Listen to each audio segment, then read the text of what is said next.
We're going to begin with the City Council. Evan Dayton, come please to here.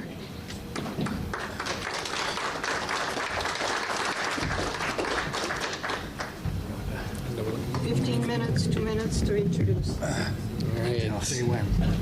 You're good. Hi there, my name is Evan Dayton. I'm running for District 10 Alderman. I've lived in Marshfield for about 8 years now. Actually grew up in Nilsville, not too far from here, so I've known Marshfield my whole life. Lived in District 10 for about 7 years now, as well in my house on Becker Road. On the far side of the district that usually doesn't get much noticed very often, so it's nice to be able to get the support on my side of the district, to have the opportunity to be here.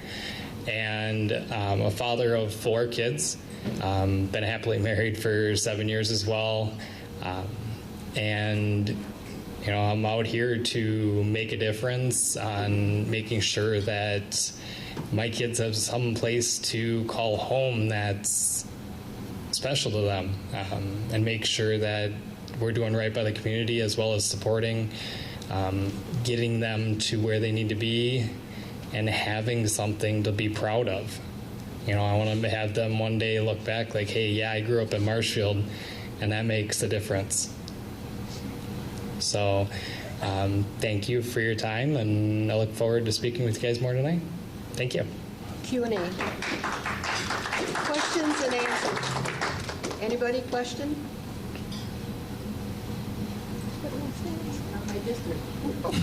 Doesn't matter. Doesn't matter. How far does District 10 go? Where is it? Where's the perimeter? So District 10 runs from Becker Road over by the high school, and then also runs straight kind of north to the other side of Walmart and up to here, actually up in this area as well. So we cover a vast area, the retail, large retail space, and we run down Peach as well. So we definitely cover a large, vast area, quite a bit of it open for development as well, given that it's quite a bit of farmland currently in certain areas.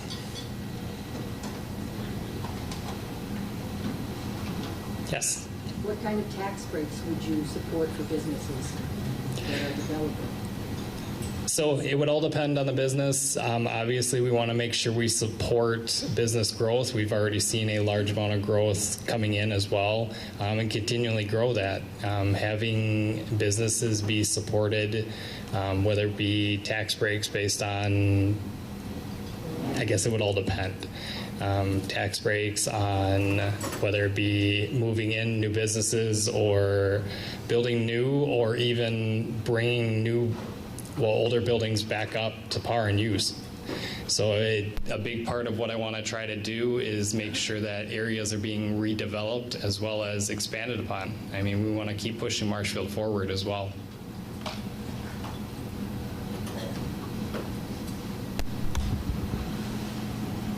Oh, Brock.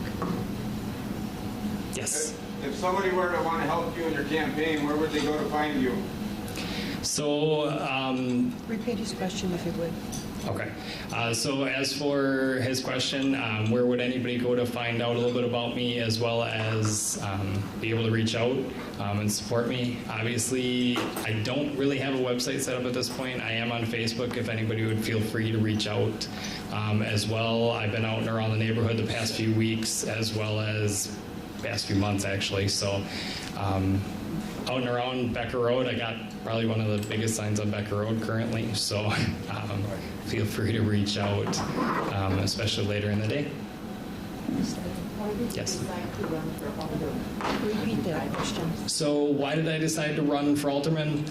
The reason I decided to, obviously the biggest thing is seeing a lot of what has happened and transpired over the past few years with the council, and looking forward to a future for my kids. It's been a huge part of why I'm pushing so hard to get on the council as well. I want to see something to where my kids can be proud of, and that's a lot of what I want to focus on as I'm on the council. Make sure that we're financially stable, as well as being able to support and have a community where there's opportunities that stay here.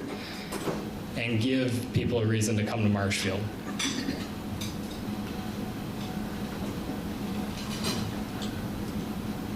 Yes.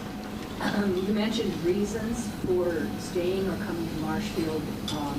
What kinds of things do you consider reasons for staying or coming to Marshfield? Repeat the question. So what reasons do I find, reasons to come to Marshfield and stay in Marshfield? The biggest reasons that I would love to see is opportunities in recreational, as well as, we've got some opportunities now between the pool, the library, and as well as the zoo. I'd like to see more expanded on that, having the recreational abilities here and opportunities for people to enjoy year-round. And then I also want to see, the businesses. We keep growing them and having the opportunities there for jobs and supporting families and giving them the opportunity to be here in Marshfield.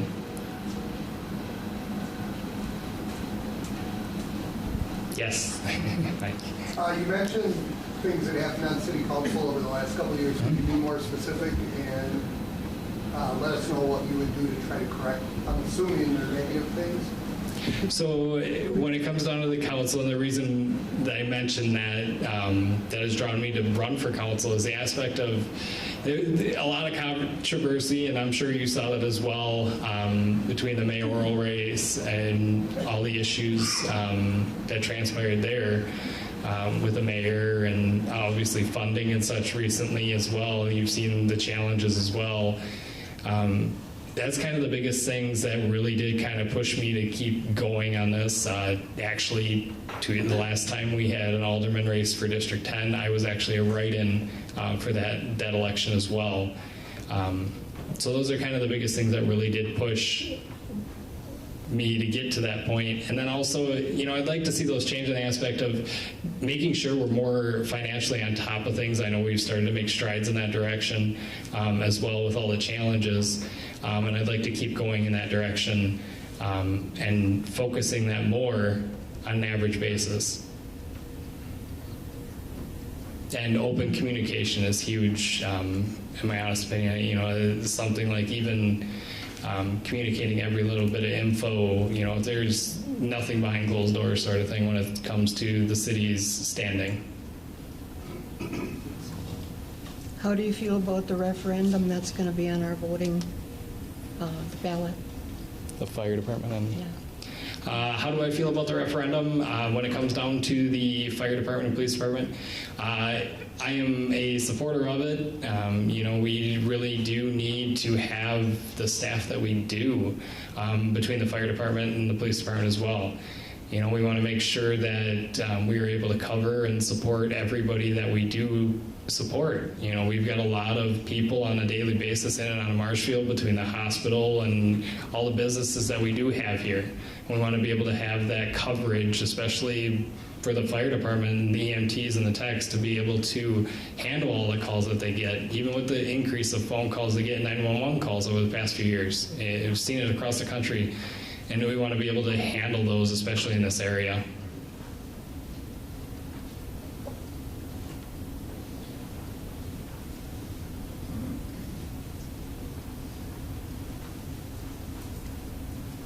If you want to talk a little bit more on your own, that's fine. Okay, so just to add a few things, and Marshfield is getting to the point now where we're seeing a lot of growth, especially in the business area, but we are missing that recreational piece. And anybody who's lived here a long time, there's not a whole lot of variety there. Yes, we have parks, but the big wow factors. We see a lot of some of the larger cities have that wow factor to draw people in, and we really do need to focus that, as well as financially support the city as well.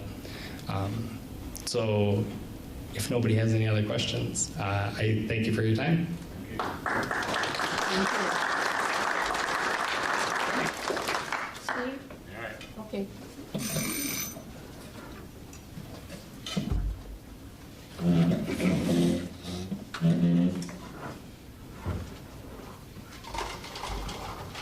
Height is good. Huh? Right height. Which one? Okay, got it. Good evening, everybody. My name is Steve Katona. I'm running for the Alderman's position, District 10 in Marshfield. I'm originally a native of Detroit, Michigan. I've been in Wisconsin since 1980, December 20th, actually. I've been in Marshfield since 2004. I own a home here. We've got 4 candidates running in District 10. 2 of us are bald. I come by mine as an act of God. Andrew, the rest is up to you to explain. All right. I have a degree in accounting from Northern Michigan University. I've been the treasurer of the Central Wisconsin Tea Party, our host tonight, the Central Wisconsin Sportsman's Club, and the town of McMillan. My wife and I own a small business, the Heart of Wisconsin Training. We teach the NRA basic pistol course and Wisconsin concealed and carry law. Some of our graduates are in the room tonight. I had a thought the other day. It's kind of unusual. It doesn't really pertain to what we're doing here tonight, but Wisconsin is becoming something of an island in the upper Midwest. Our budget is balanced. We have a large rainy day fund, a surplus. Our public employees retirement fund is one of the best funded in the nation. Neighboring states are seeing people voting with their feet, as we all do, and some of them are heading for Wisconsin. Wisconsin's not moving to Illinois or Michigan or Minnesota. We are abortion free, and I think we owe thanks to our Republican legislators for that. Some years ago, I wrote a letter to the editor complaining about some of the city debt that we've been seeing in the last 10 or 15 years. I said what I said, and then I suggested that if the city council really needs that much money, maybe they should have set up a house of prostitution in the basement of the city council. The mayor could play piano. He seemed to take exception to that. Chris Meyer, I think. He responded online, many pages of justification and explaining why this debt, and why that debt, where this came from. I think he made my point. Sophistication is not mastering many tiers of debt. It's a sophistry, a false sophistication. If you want to show sophistication, try getting out of debt. It's very, very hard to do.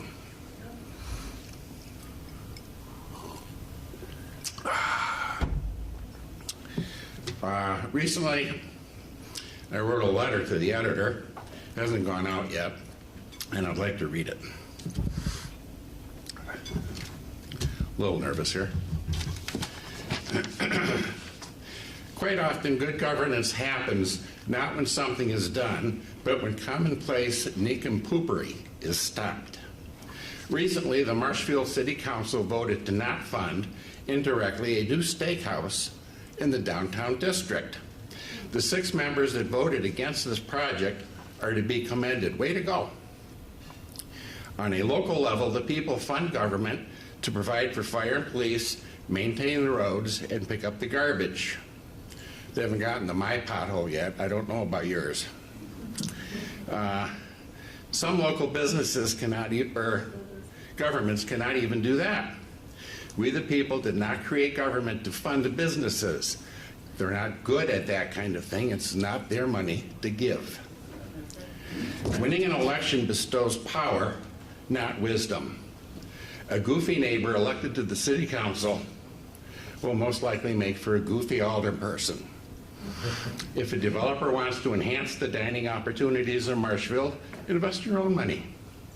Or they can use government to take your money and invest it. Customers vote with their own money when they spend or don't spend at the restaurant of choice. If you were on the city council, what type of restaurant would you force people to fund? Government has a monopoly on the legitimate use of force in our society. Don't believe me? Don't pay your property taxes and see who shows up eventually. That explains my sense of good governance. Be strong in the basics, stop the nincompooperi, I like that word, and before it gets codified into law, and reduce or eliminate city indebtedness. Some of the concepts that I've got for Marshfield, I don't know if Marshfield's got a personal property tax. Mike, do they? If you want to encourage businesses to either come here or to expand, get rid of it. They've already paid tax on the money they invested on their inventories. It just should not be. Also, I understand that, and I don't understand the accounting of it. Being in accounting, I've got more questions than I would have answers. But apparently there was a $600,000 write-off of uncollectible EMS fees. And the questions I've got is, what did the collection agency say? Did anyone consider attaching those costs to their property tax bill if they own property here?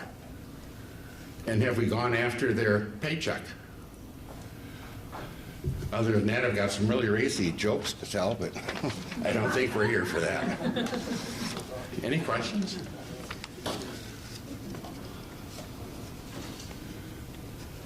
There's one over there. Do you agree with him, can't remember his name at the moment, about trying to get some other type of recreation in the town?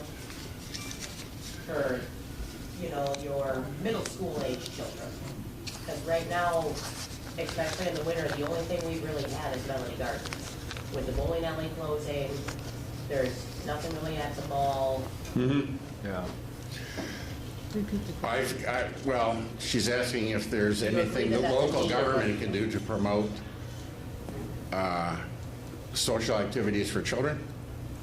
Trying to get something into Marshfield that is recreational, that it would bring in, you know, other people would come to Marshfield, but for the people of Marshfield, that you can actually take your children and go do.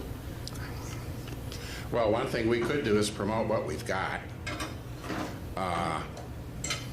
I'd leave that up to you. You got some money to invest? Got some uncles or aunts or something? And I'm not being facetious, but that kind of activity doesn't necessarily take a huge amount of investment. No, and that's what, I'm just, if you had know anything about like what options would be available. Can't think of anything off the top of my head.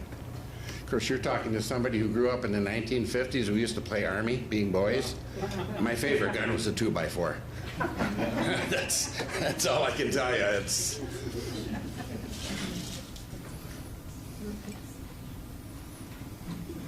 Did you want to tell about your gun training? Oh, I did that. Okay. I mentioned it. Anything else? Yes, sir. What are your feelings on the referendum? Which one? The EMS. The EMS. I've got some questions about it. On the interview that I did with Marshfield TV, I admitted to the fact that I don't know much about the fire department. And I'm always going to support the police. But I've got a question or two about that. I understand that the money of that $1.1 million that's going towards the police department has been budgeted for already. Is that true? No. Or you're talking for the EMS? No, for the police. The whole referendum. The police, part of the budget is to, or part of the referendum is to rehire one retiring officer, and they're adding a part-time administrative position that Okay. will be split between. Did we fire reduce the department. budget when that officer retired? No, it's happening now.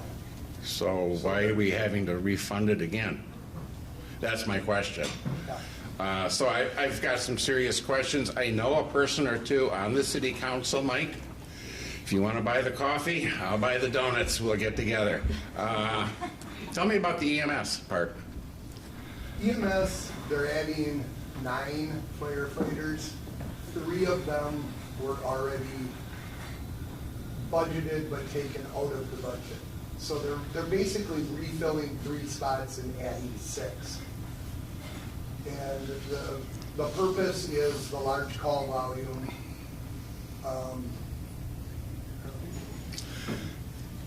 My impression of Marshfield, Wisconsin, and central Wisconsin in its entirety, and I know you've heard this before, is that coming from Detroit, we got it made here. This is safe, but it's not getting safer. So I'm in favor of another copy of these. Thank you.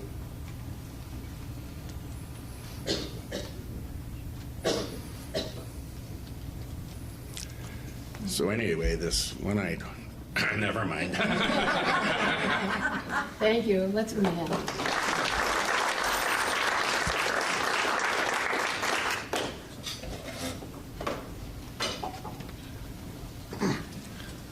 Good evening. Does this sound okay, or am I too close, too bad? No, you can be. We good? Okay. You can be closer. Closer? Uh-oh. Okay. My name's Andrew Rigel. Go by Andy. About 2004, when Steve moved here, that's about the last time I got a haircut. So we answered that question.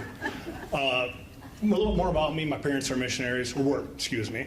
So I grew up in Argentina. Grew up in Buenos Aires. That's a city of about 13 million. Moved back here to Marshfield. Then did college in Eau Claire and spent some time out east in Virginia Beach area. So I lived in massive cities. I've lived in Marshfield. Lately I got the opportunity to move back to Marshfield about 4 years ago, so I took that. My friends ask me why. Like, why are you going from the Virginia Beach area, 1.8 million, to 18,000 people? And for me, it's the community. It's the fact that it's safe. It's the fact that we've got a good library. We've got a good zoo. It's a great place for families to come, to raise children. I was raised here, or at least part of my childhood was raised here. I wouldn't trade that. And that's part of the reason I felt called to the city council, is that seeing that, whether you want to admit it or not, the big issue that we're going to have up here in the next coming years is going to be funding. There were just questions about the referendum, and that came once again from the funding. And I don't think anyone here, myself included, wants to be raising any sorts of taxes, which means that it's on us as city council members, hopefully city council members, not one yet.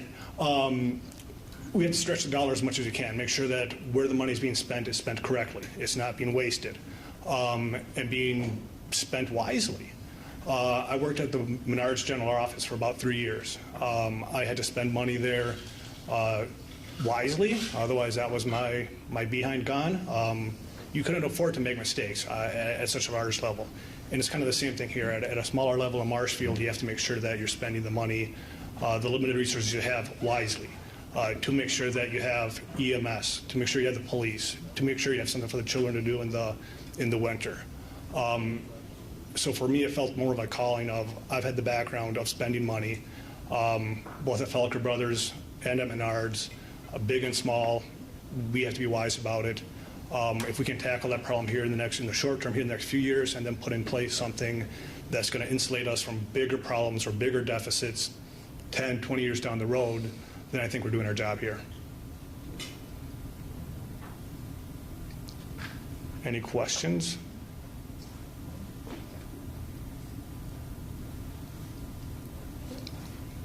What district are you running for? Oh, sorry, District 10. I'm part of that gang. Yes, sir. How do you feel about these, like Menards and Fleet Farm and different ones that are trying to bail out of paying taxes by having their buildings here assessed at some empty ones sitting in wherever? I don't care for it. I mean, they're playing games with fudgy numbers. And I guess the question is, if they're doing that, they're doing it within a framework and within some rules. So the question is that if they're evading the spirit of what the taxes are, how do you make sure that that spirit stays true? And that'd be a good question to ask. I don't have a specific answer for it. But to answer your question, no, I'm not in favor of that. You probably have to decide then how much you want to spend on attorney's fees to Yes. try to stop it from it. Right, no, exactly. And it's one of those things that a lot of times, whether it's an attorney, whether it's a CPA, someone of the sort, they found a loophole. Okay, if you do this, you can offset that or this or that. And it's identifying if it is a loophole, then closing it up to make sure that they're paying what's due. Yes? What do you think about the lawsuit between the clinic and the city regarding their tax base. Repeat the question. Could you repeat that one more time for me so I can repeat it? Okay. What do you think about the clinic attempting to become a nonprofit and not pay taxes on their land and their lawsuit with the city? What do I think on the lawsuit between the clinic and the city for the clinic not becoming nonprofit and not paying taxes on their property, correct? Correct. Okay. I'd have to look at the details to give you a more specific answer, to be honest with you. That being said, the Marshfield Clinic, whether we like it or not, is a central part of Marshfield. There's a lot of people here that work for it, and there's a lot of businesses that survive off of the people working for the clinic. That being said, if it is a straight up money grab, then I'm not in favor of it. But to be able to give a fair answer and one that I'd stand behind, I'd have to look at the specifics, and frankly, I'm not well informed enough on that subject right now to be able to give you a good answer that I'd be comfortable saying, yeah, that's what I said. I'm going to stand behind that answer. I have a question. Yeah.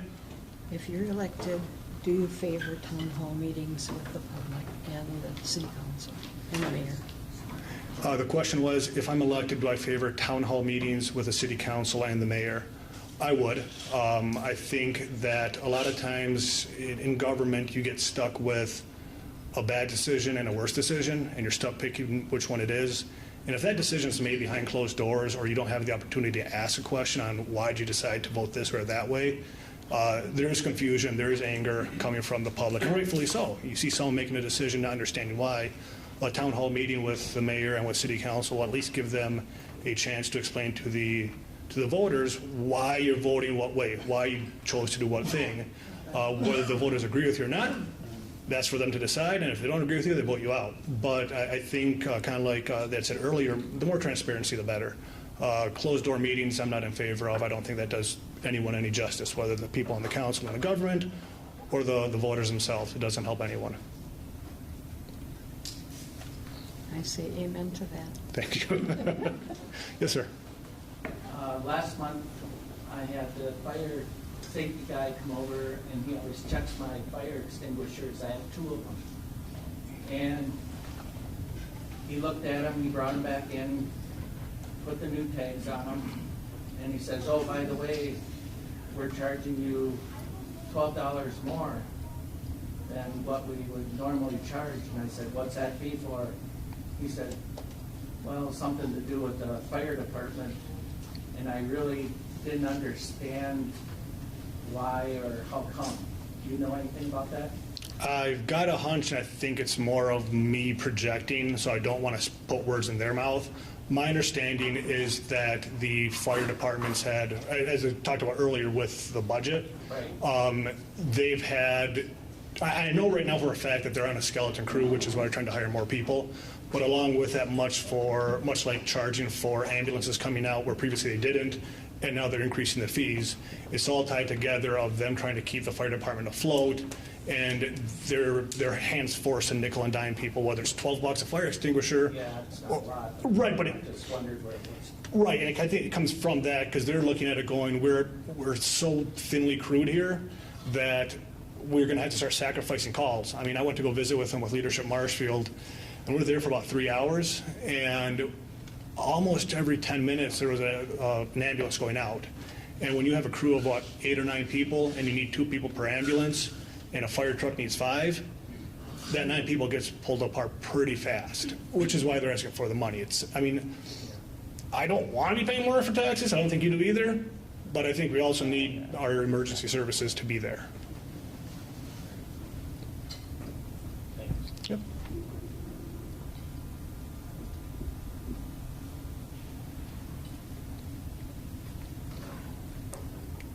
Take it, no more questions? I mean, I can stand here awkward a little bit longer if you guys want me to. You got about 2 more minutes to say what you want. Okay, I got 2 more minutes, I'm being told. I guess I'll answer the question. I'll probably beat around the bush a little bit, but it was asked to the other 2, so I think it's only fair if I answer it. What do I think about the referendum? I support it, unfortunately. I think it'd be nice to not have to force an issue like this of specifically going to vote for taxes. It'd be nice if the budget could cover it from the beginning. which is what I'd like to do, is be able to address that near term and then long term as well. I think one of the other things too, that how feasible it is at the local level versus a state level, I'm not sure, but it's very much worth looking into, is that if you look at historically the amount of money coming into the state from taxes has increased. How much some of that money has come back to local municipalities has remained pretty much stagnant throughout the last at least 2 decades. Being able to prepare for getting that money back, or doing something, whether it's electing state officials or something to make sure that it's commensurate, that if the state's getting more, we're getting more in return as well. It doesn't seem right that we're paying more in taxes and having other cities reap our taxes, especially when we have to have referendums to keep the police and fire well funded. How much more time do I have? 1 more minute. Oh no, 1 more minute. Okay, 1 more question. Good. What impact do you think that the school referendum will have on the city referendum? That's a good question. You came with all the good ones today, didn't you?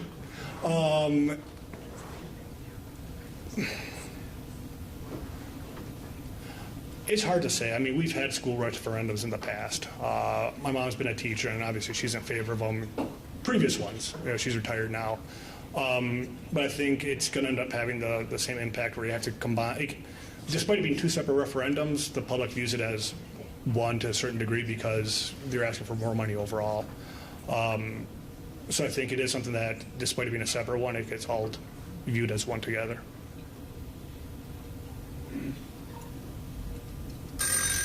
Okay, there we go. Thank you, guys.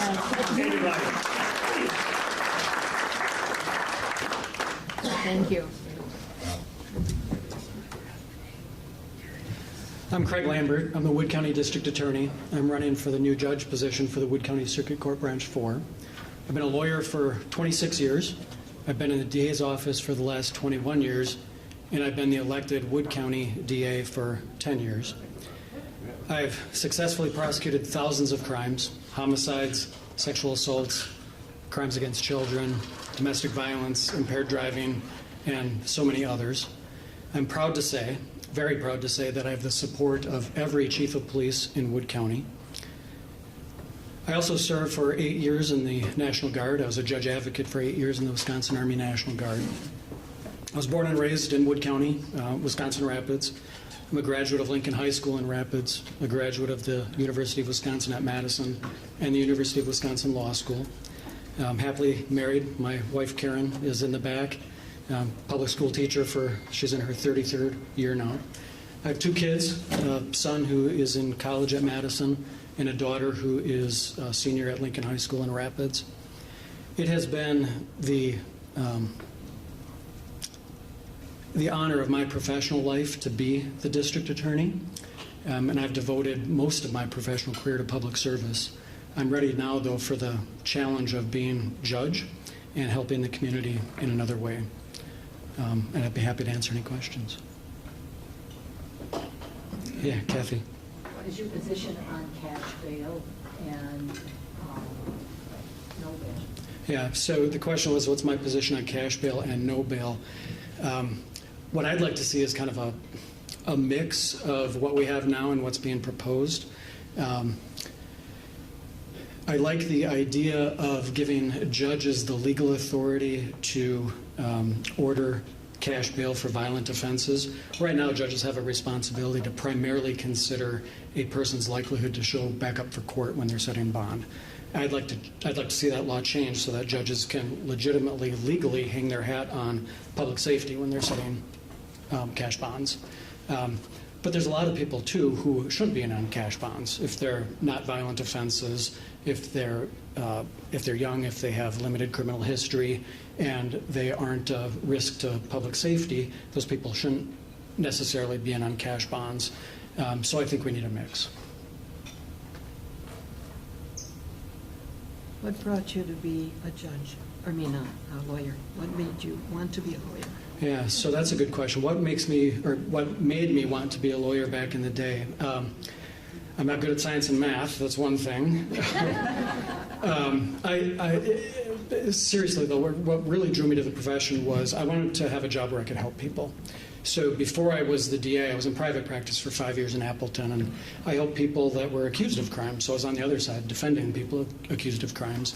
But I also represented people in other civil actions, and I enjoyed that. I got to help people, and certainly as DA, I get to help people. I'm every day helping victims of crimes and trying to be part of the solution to society's problems, society's crime problem. So that was my primary driver, trying to use what I think is a valuable skill set that I have in a way that can help people. When you have a case, do you go to the law books, statutes? What determines your ruling? Yeah. So the question was, when I have a case, do I go to the statute books and what determines the ruling? It's not so much my ruling, it's how I would do my job. So as the DA, it's the responsibility of my office, and I have assistant DAs that I supervise as well and a support staff. But it's the responsibility of my office to prosecute all the crimes that occur in Wood County. So that's our jurisdiction. Every county in Wisconsin has a district attorney. And when people report crimes that have been committed, or if law enforcement sees a crime being committed, law enforcement will investigate. They'll draft up police reports. Those reports get sent to my office. It gets assigned to one of the lawyers in my office. If it gets assigned to me, I review the police reports, and then I have to decide what, if anything, should be charged. Can I prove it beyond a reasonable doubt? And sometimes, not always, but sometimes I do, in fact, have to go to the statute books because sometimes unique things happen that are maybe just that, unique or unusual, that maybe we haven't dealt with before, and I need to look up what the law is, and sometimes maybe even I need to do some research. But I'm getting a little long in the tooth. I've been doing this a long time, and so I wouldn't say I've seen everything, but I've seen a lot. And a lot of the crimes that come in are things that we do see on a regular basis. So I don't necessarily need to look it up or do the research, but I still have to read those reports. I still have to make sometimes some difficult charging decisions. Can I prove it, and what should be charged? Yeah. How do you determine, or how does it come about that there's a jury trial? Are they always a jury trial? No. Right. By choice? So that's a good question. The question, just to summarize it, was how does it come about that we have jury trials, and is there always a jury trial? And that's a great question. About 1% of our cases go to jury trial, and that's not just in Wood County. I think you'll find that's a fairly standard or common number throughout Wisconsin and probably throughout the country. About 1% of criminal cases actually go to trial, and it is a person's constitutional right to have a trial. So we prosecute, I don't know, approximately 2,500 criminal cases a year in my office, and of those 2,500, then approximately 25 actually go to jury trial. So it's ultimately the charged person's decision whether or not to have a jury trial, because that person has a constitutional right to make me prove the case beyond a reasonable doubt to 12 people on a jury.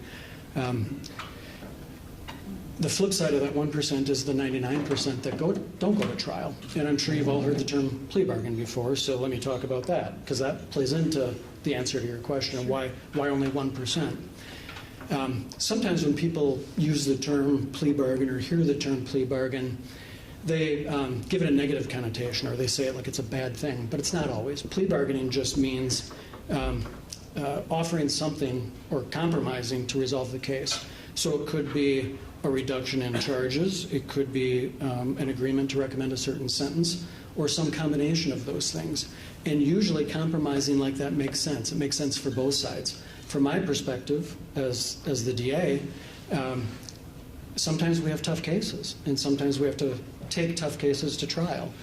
And I may be concerned that a jury isn't going to be convinced beyond a reasonable doubt, but I still want the person to be convicted of something. From the defense perspective, trials are risky, because if they lose, there's a pretty good chance that they're going to get something more severe for a penalty than if they accepted our offer. So oftentimes, compromising makes sense for both sides, and that's why only about 1% of our cases go to trial. What is the pay for a juror? What is the pay for a juror? I don't know that for sure. It's not much. I think it's like $50 a day plus mileage or something like that. It's a very small amount of money. And are they sequestered? They're not, well, yes and no. It depends on what you mean by sequestered. So Usually not. I mean, they're kept so the questions are the jurors sequestered. They're certainly kept separate from the people that are participating in the case, but they're allowed to go to lunch and out in the public. We take breaks.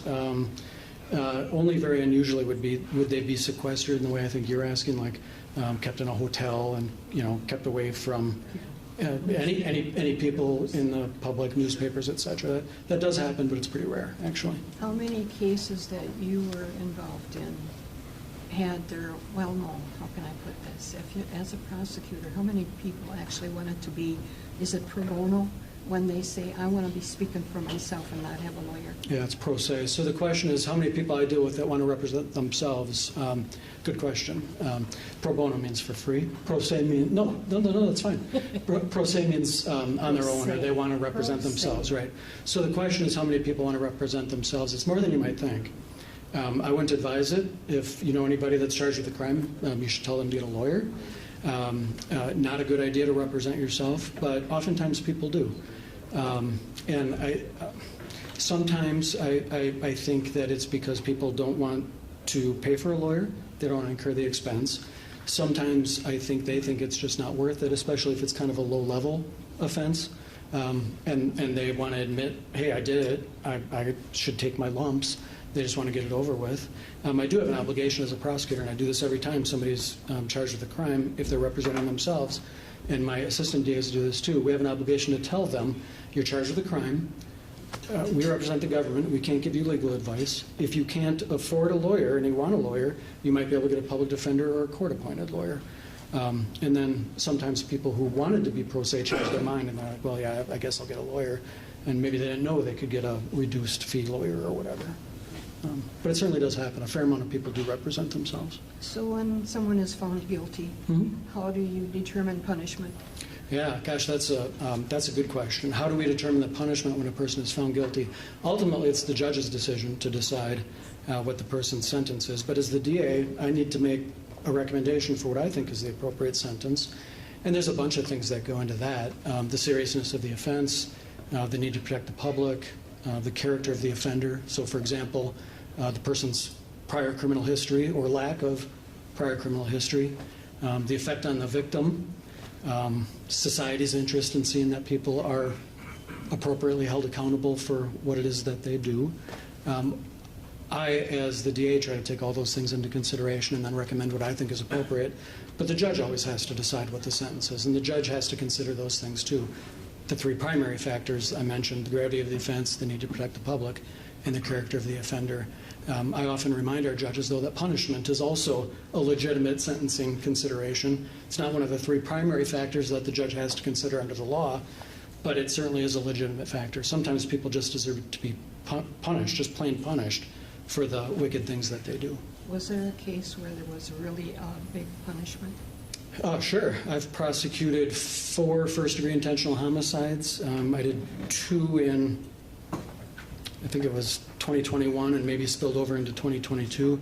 The penalty for first-degree intentional homicide is life in prison. And then the only issue is whether or not they're ever eligible for release on parole. And that's a judge decision there. The last guy I prosecuted for a first-degree intentional homicide got life without parole. Yeah, I think there's a question here. Yeah, so throughout the last 2.5 years, throughout the state of Wisconsin, talking to tens of thousands of people and the hundreds of patriot groups that we help launch here in the state of Wisconsin, time and time again, the thing that comes to me is the problem with human trafficking and pedophilia, okay, and that when these people go to court, they're being let off on light sentences, kind of almost incentivizing them just to get out and do it again. So my question with you would be, don't you feel that it may be time to hand down harsher punishments and stand with the victims moving forward as one of the nation, so that we can combat this problem together? As a general rule, yes, I do agree with that. In fact, I just had a case in court a few months ago, and there's a 30-something-year-old guy convicted of sexually assaulting his cousin, who was a teenager, 13, 14, something like that. I recommended 10 years in prison, and the judge put him on probation. So I do agree with you, but there's another side of that and something else I want to talk about. I talked about plea bargaining before.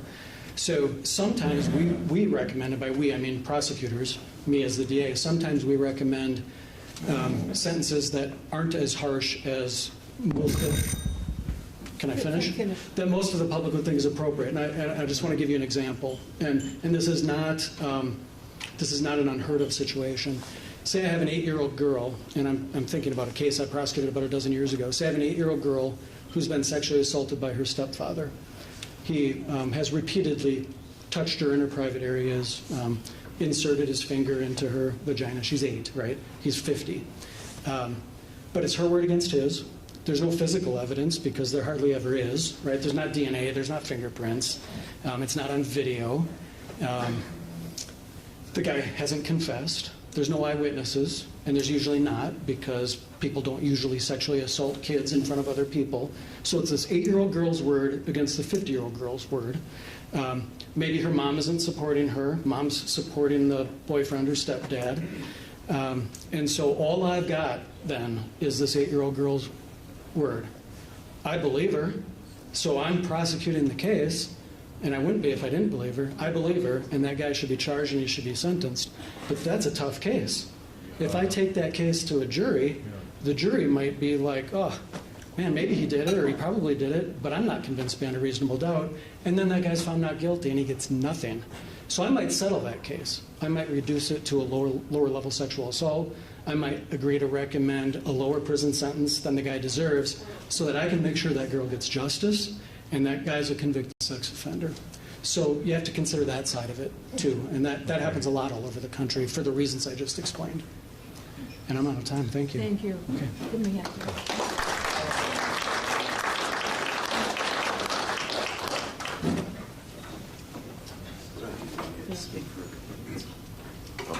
So Each time there's a question, repeat it. okay, absolutely. Well, my name is Tim Giebert. I am running for Branch 4 as well. I am a lifelong resident of Wood County. I've been practicing for the last 26 years in Wood County. I do a little bit of everything. So I do criminal law. I'm the city prosecutor. Closer. I do juvenile law. I have done probate, complex civil litigation, just about everything you can think of. I'm the Wood County mediator. And so a little bit of kind of a general practice is what people like to say. And so a judge in Wood County or in Wisconsin isn't limited to one thing. So a judge doesn't do family law. They do not do just probate law. They just do not do criminal law. What I like to say is a judge is a person who is a general practitioner in a black robe. And so that's why I think I'm qualified to be the next circuit court judge in Branch 4. And I've done, through the years, pretty much a little bit, as I indicated, a little bit of everything. And so I'll open up the floor to questions. That's probably the easiest way to get started here.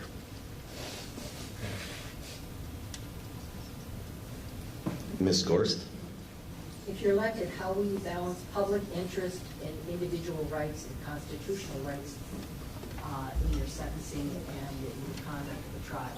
So that's an interesting question in that you cannot prejudge anything as a judge.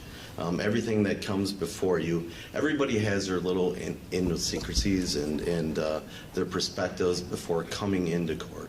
And so I guess I'm not necessarily understanding the question. Well, if you are, let's go with it like a criminal case. Sure. How do you balance public interest and individual rights and the constitutional rights of the defendant and the rights of the victim when you arrive at, how would you do that to arrive at a sentence? Sure. Let me. Repeat the question, please, so that we know what it was. Sure. So the question was, how do you balance all the things that a judge needs to consider when considering an appropriate sentence? One of the biggest factors, I think, is the character of the defendant. And so you need to consider whether or not they have a prior criminal history, which is the big thing. The second one is the gravity of the defense And so if it's a murder, it's different than a disorderly conduct. And so if it's a first-time offense for a murder, obviously that's the most serious crime anybody can commit. Disorderly conduct is different because you can say, go down the street and give someone a bad word. That's disorderly conduct. One of the things I don't think we have in Wood County right now, and I think we need, is a diversion court. So we need to have the providence of having a first-time move on from there. That's different than if there's a murder or a sex.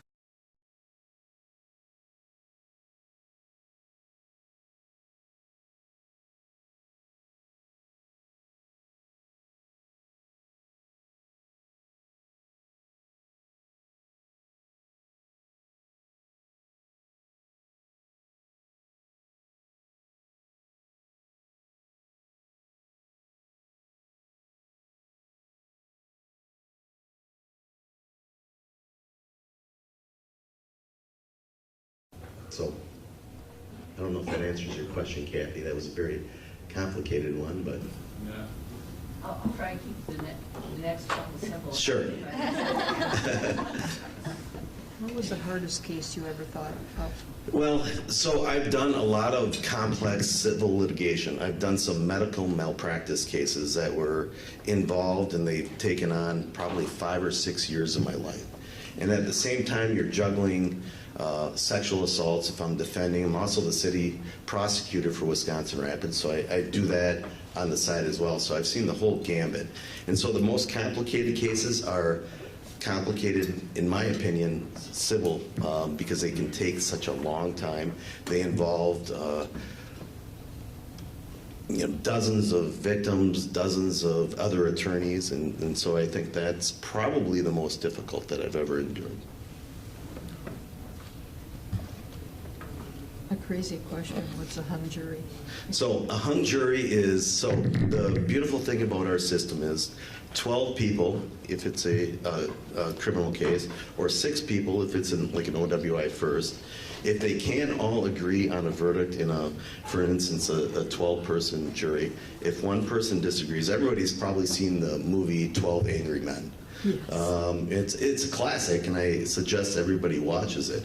So if there's one holdout and they can't convince a person, and after, depends on the type of the case, if it's long-term deliberation, the judge can say, you're never going to reach an agreement.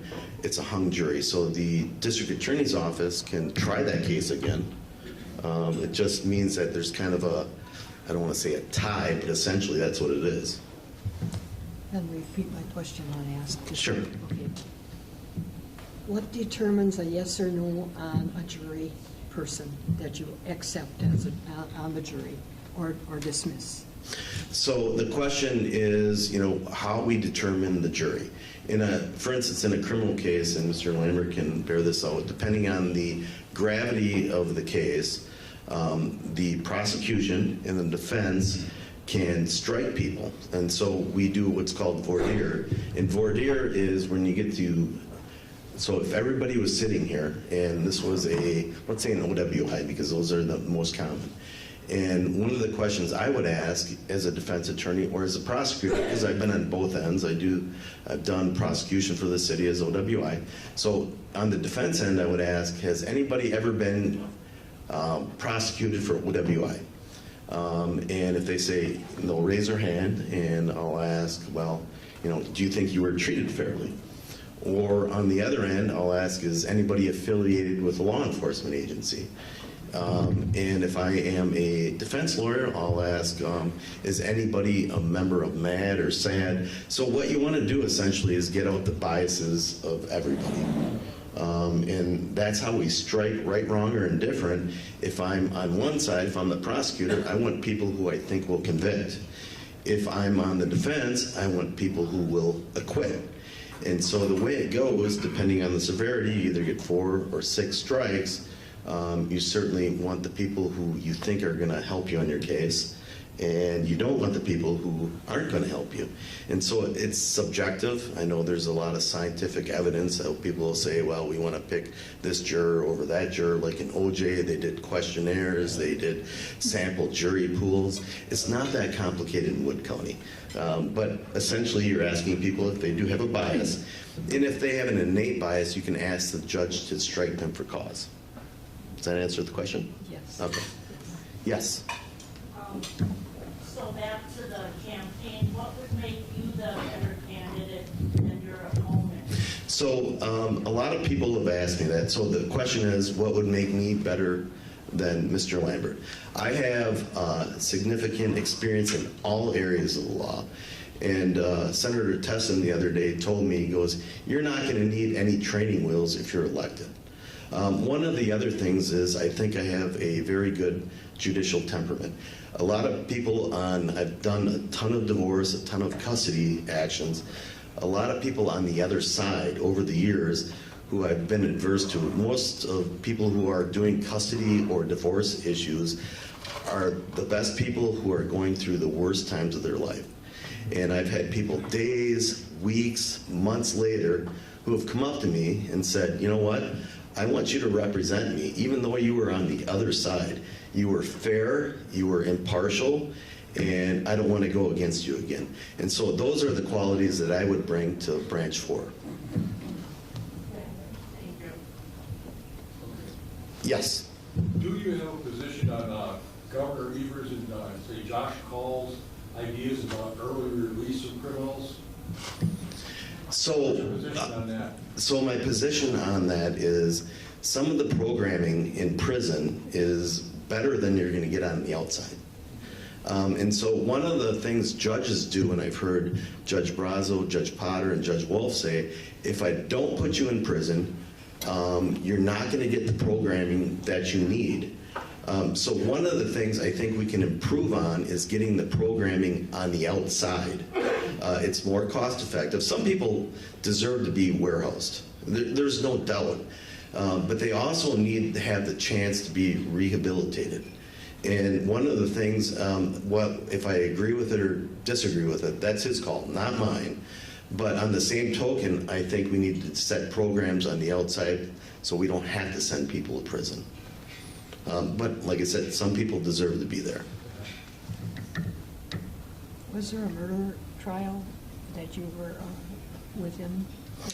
Yes, I've done, she asked me if I've ever done any homicide trials, and I have. I've done some negligent homicides, I've done some intentional, never first-degree homicides, and so I've handled just about every criminal law case through the years. I've been practicing for 27 years now, so I've done just the whole gambit over the time.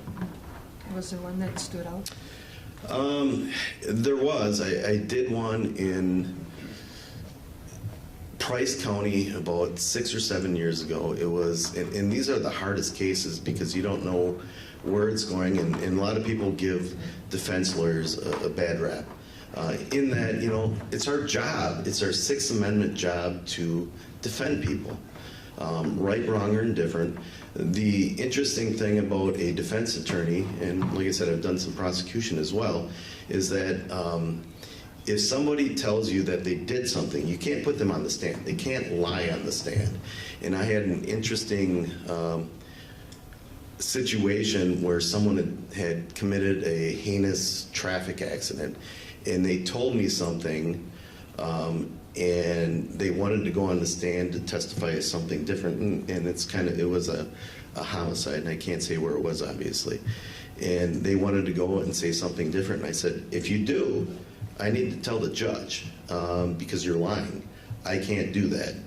And I had this very interesting dilemma with my client, and I actually had to threaten to withdraw. And that's an interesting situation from so many different levels. So that was probably one of the most interesting ones I've had. So, are there many cases What crime is the most prevalent that you've seen in your practice? Well, right now, fentanyl, in my opinion, she said, what crime is the most prevalent in my practice? So criminal law is maybe 10% of my practice. So what I've seen in upsurge in is the fentanyl. Fentanyl has killed 115,000 people in America in the last year. The Vietnam War was over 11 years and killed 57,000 people. And so that is something that really needs to be addressed, whether it's through the criminal courts, whether it's through a diversion program, whether it's through some other agency. It needs to be addressed. So my wife was the former DA in Langley County. Now she's an ADA in Marathon County. And so small counties, it's just a litmus test of what's probably coming around the rest of the country. And so the question is, you know, what do I see in criminal law that's been more prevalent? It's definitely fentanyl and methamphetamines, and something needs to change about that. Was there any illegals come in front of your court? So I'm not the judge, but so she asked me, is there any illegals coming in front of my court? That's not something I've addressed, and so I see it in the circuit court. You know, there's interpreters, and so I'm not real familiar with that. No habla inglés. No, and I wish I spoke Spanish. I don't, unfortunately. That's something I do want to remedy, though. That means I don't understand. No, I understand that. So yes. I'd be curious what your response is to the question that was asked earlier Sure. about the best way to get sex traffickers off the street and to try to get a handle on this rather than them just getting back out and So really getting a handle on it. So the question was, what about sex traffickers on the street and how to get them off? So as a judge, whether they're sex traffickers or not, I don't know. I mean, if you're asking for a general question as far as me saying that that's a bad thing, obviously it is. But as a judge, unless the state or somebody else can prove that, that really wouldn't be before me. I would never prejudge something that I don't know all the facts. And that's kind of the problem with a lot of things. People can ask general questions and say, what would you do with this? What would you do with that? You don't know until you actually see the case before you. So if they were a convicted sex trafficker that was convicted by a jury of their peers, I would hammer them. But until then, I wouldn't know. Thank you. All right, thank you. Thank you very much.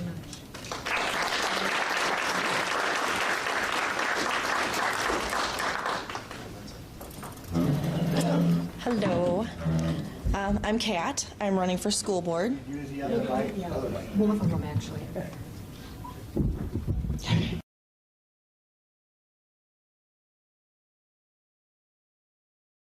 Sounds good. All right.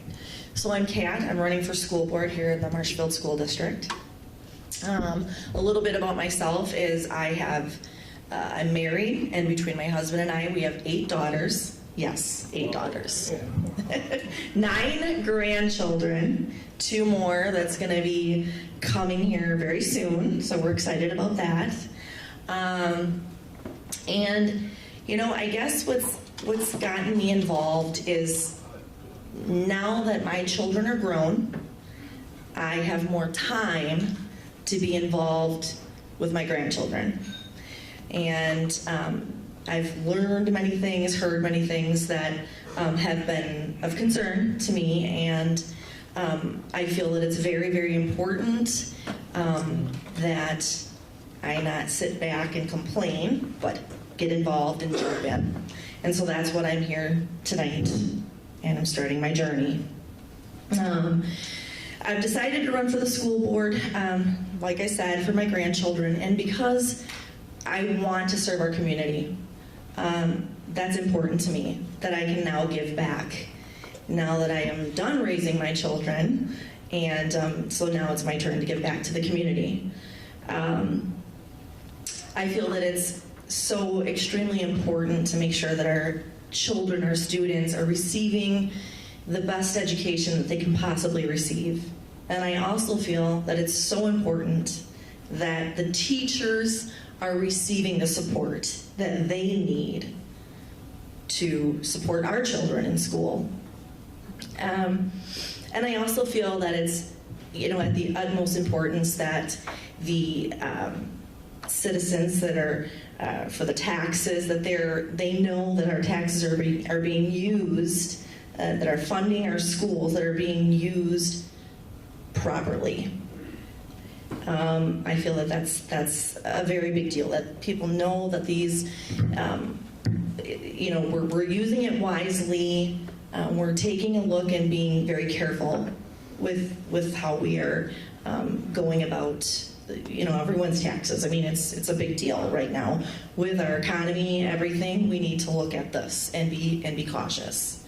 I believe also that what's drawn me to this is I've heard from parents, several parents, that there's been a decline, that they feel that the decline in the transparency between parents, school board, teachers has really declined. And I feel that we really need to take a look at that. And the parents are saying that the trust level is really diminished. And we somehow need to take a look at that and figure out how we can build that trust back to the parents, and where they feel that their child is, or their student is, the students are receiving that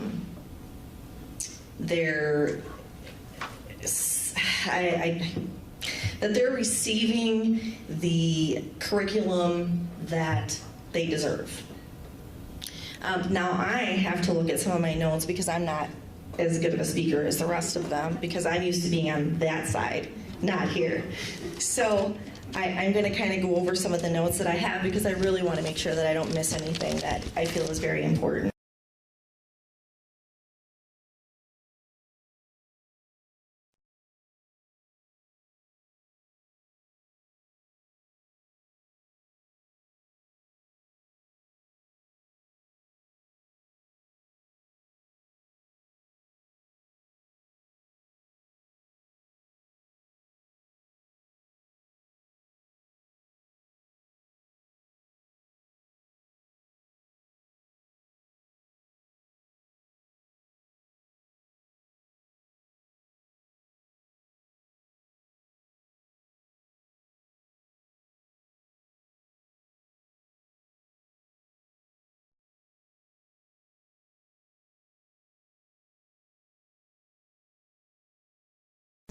Parents weren't able to go into the schools. They weren't able to volunteer and be involved in their children's education.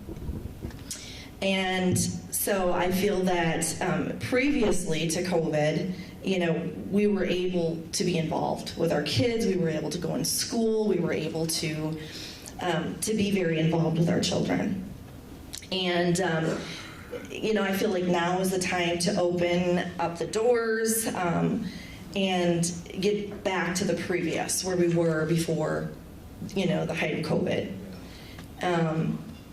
So I really feel that the parents need to be able to be involved with the teachers, that we need the communication needs to be there. Parents need to know what their children are being taught. And I think it's just so very important that we get back to where we were. And do any of you have any questions? How are you going to promote transparency? Because that's a difficult concept to bring to fruition.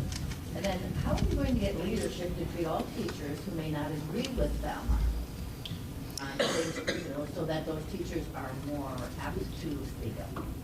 Okay. So, could you repeat that question one more time? Yes.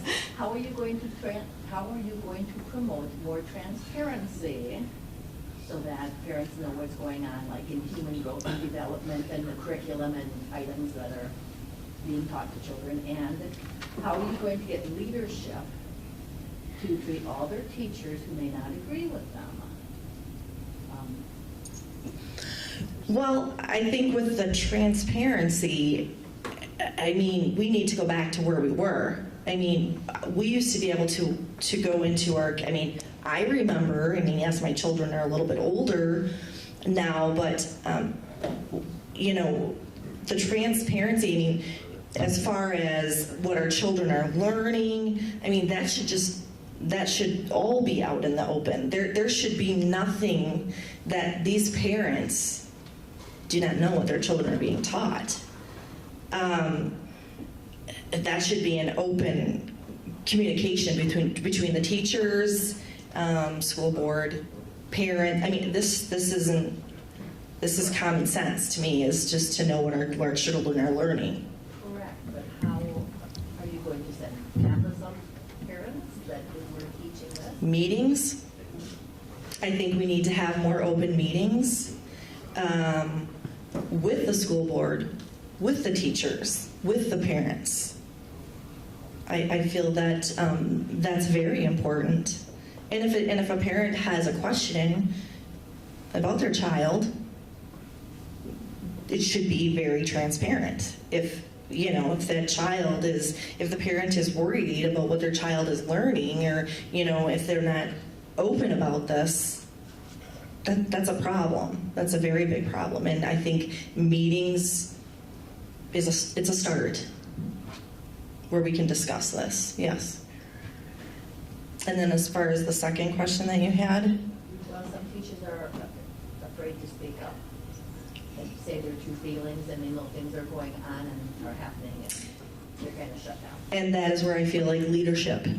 They should be able to go to the superintendent or, you know, their leader, and if that doesn't work, they need to come to us so that we can be there and we can advocate for them. Because if there's a concern, a teacher should not have to feel anxious or afraid on whether, you know, there's just no reason for that. And I mean, you know, I know this is many, many, many years ago since I graduated high school, but, you know, it wasn't like that.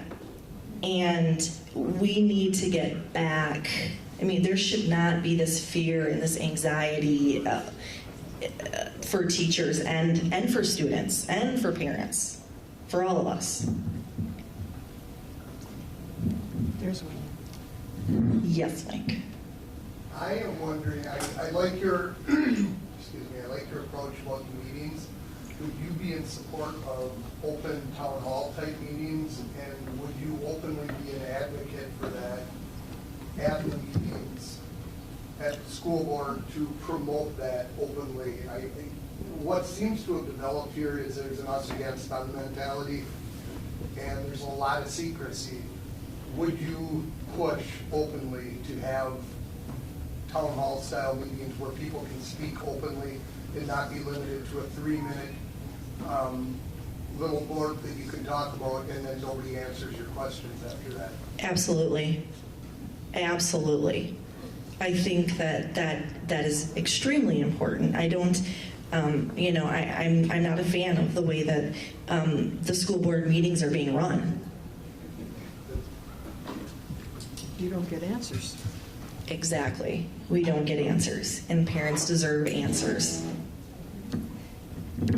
Are you advocating, or if you are elected, would you promote access to all teaching materials and books for the parents, for any class of it, and to the library, for any materials that their children have access to and what they're being taught?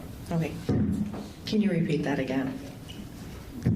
Are you advocating access, and would you, as elected, promote a policy of access to all teaching materials and books for any class? Yes. For the teachers, for the parents? Yes, absolutely. Absolutely. And now following that up, we do have a Human Growth and Development Committee in the school district that is working on a human growth and development curriculum. Mm-hmm. Would you advocate and be in support of requiring those materials to be sent to the parents and reviewed, and have the parents opt in rather than opt out? Absolutely. Yes, absolutely. Yeah. Because you're only one of the board, how do you propose to bring about change and working with the board in order to move them? I know that that's going to be a tough one. But how will you do it? You know, I'm going to stand my ground in my beliefs, you know, and explain why I feel this way. And if they don't agree with you, how will you bring that into it? What I'm trying to say is we need to see some unity and not just more of what we're already seeing, two sides. Right. How can you bring that unity? I guess the only way for me to really answer that is to. It's hard for the crowd not to know what the question was. Okay. Could you repeat that? Yes, as one board, because the whole board makes the decision. So you need to work as a unit, as a board. Mm-hmm. How will you bring about the unity to move the board to change to your direction? I mean, I'm saying, is there some kind of attitude that you want to be unified in what is best for the school and not going into all the little things that you're going to scrap about? Are you going to look for the big goal and what is education for as a unit? Mm-hmm. That is that's a good question. You know, I know it's not going to be easy, and I know that it's going to be tough because a lot of people have their minds made up and where they stand. And time's up, but you can finish. Okay, you know, people have their minds made up, but I guess the only thing I can say is, you know, stay calm and make sure that I really explain to them, this is why I feel this way. And I think that's just so important. We can't have a screaming match. We need to sit down and come together and try to meet halfway. And this is how the parents of the children feel. Yes. I agree. All right. Thank you.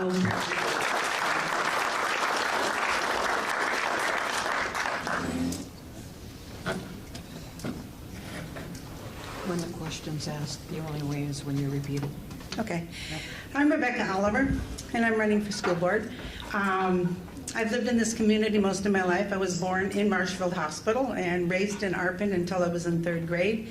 We moved into Marshfield then, and I transferred from parochial school at that time to public school. Went through the school, had a great time in school.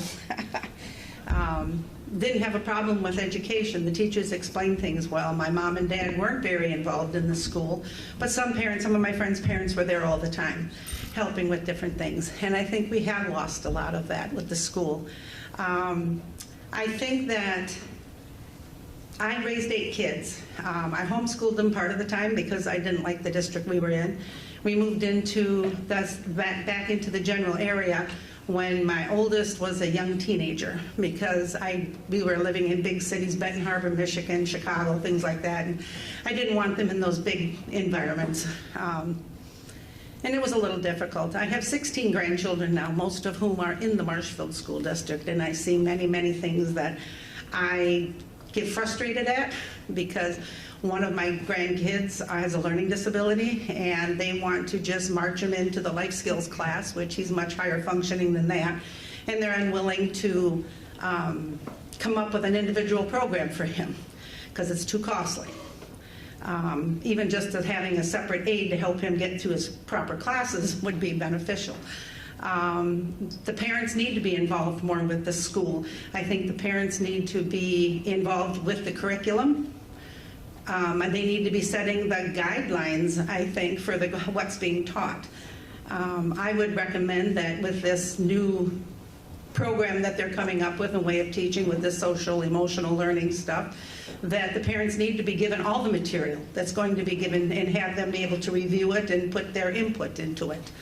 I also think that a lot of the board members have been there so long that they're not seeing, they're stuck in their ways of the way they've done things in the past. They need some fresh eyes on that, fresh eyes on the finances.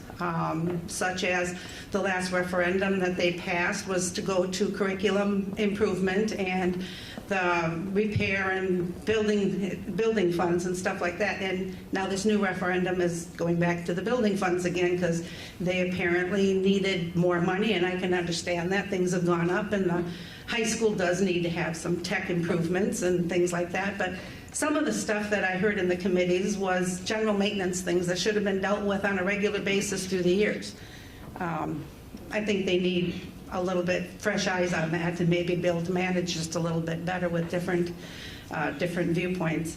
As far as some of the questions that were asked, I do 100% believe that we need to have some more transparency. I would recommend that one of the recommendations that I know I'm going to do if I get in, and I would recommend the rest of the board do, is go spend an hour or two at the different schools every quarter talking to the teachers and the aides to get their input on how their policies work or don't work.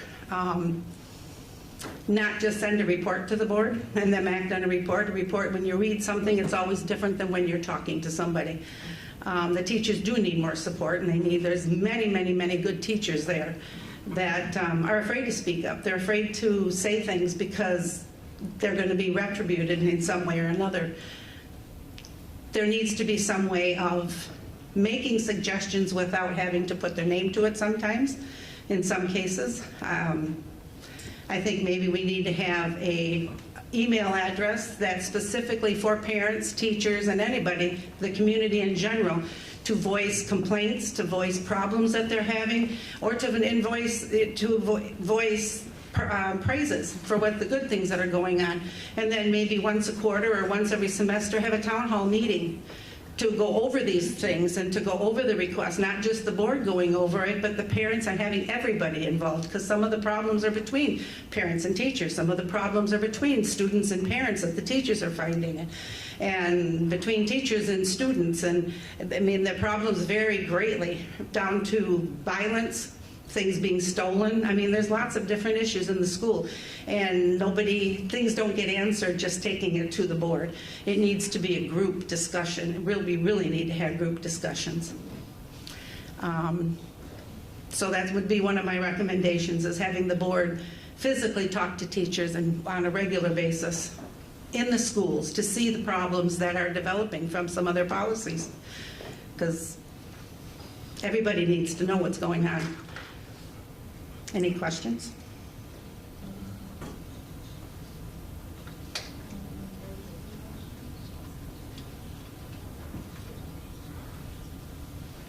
Yes.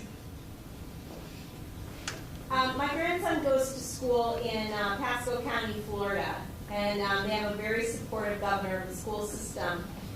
They have the option of you have the option of opting your child out of any SEL testing or any surveys or any things that are given under that particular segment. The governor there also has just put in place that critical race theory is now an optional class for people in high school. Where do you stand on both of those issues? You have to do this because they can't hear. They can't hear. Yeah, she's saying she's got a grandson.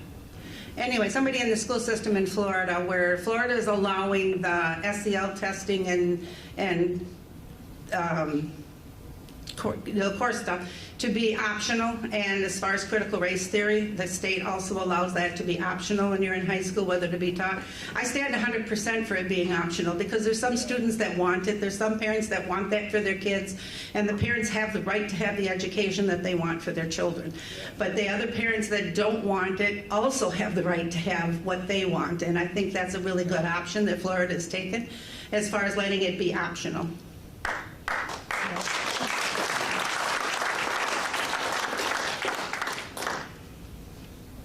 To deal with the furries, how can they let that happen? Oh, the question was how to deal with the subject of the furries and how that happens. I know we have some issues in the school. They refer to them as costumes. The kids are wearing costumes. And I believe that the policy is too broad. It can be translated too open-endedly, so that, because the policy says that the parent and child has the right to how the child dresses, unless it goes against, and I think we need to add costumes to that list. That costumes is a distraction to students, it's a distraction to those wearing them, it's a distraction to other students. I mean, it's more like a playtime then instead of an educational system. And so I would like to see costumes being on specific days where kids can wear that and not all of the time in school.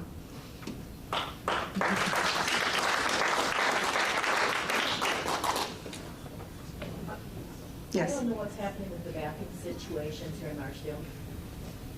Are you in support of different sexes using the bathroom? She asked a question. Okay, she asked a question about how I feel about the bathroom situation with the different sexes using the ones that they feel they identify with. I am for having, if you have to have that, you have to have a separate bathroom. A single stall, if they don't feel they want to go into the boys or the girls. I think the boys should be going into the boys. If you have the physical anatomy of a boy or a girl, you need to be going into the appropriate bathroom. Yes. If you have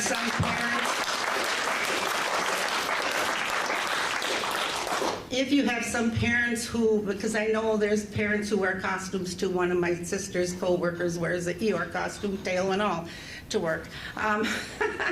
There are people, this is where they're at. I believe that if there's some children that this is what the parents want them to do or they want to do that, we should have a single stall bathroom or two that they can use so that they're not with the rest of the children. Do we have that? I have no idea. I don't know either myself. I've not been.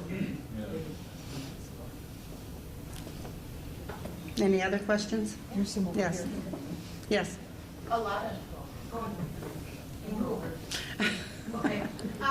So across the country, you hear about school board meetings where parents are shut down and physically taken out.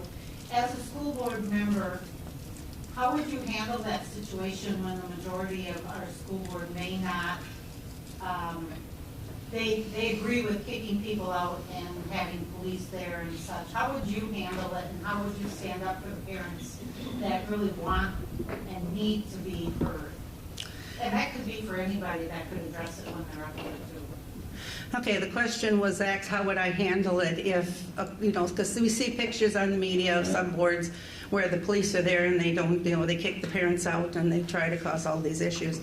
I would handle that. Right now, we seem to be doing pretty well. We have the 3-minute limit. I think we need town hall meetings for if we're having a large group of parents needing to talk and discuss on an issue.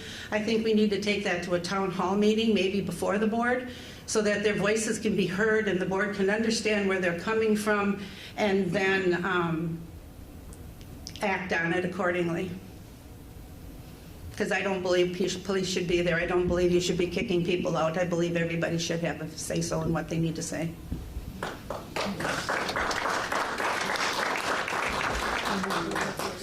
Yes.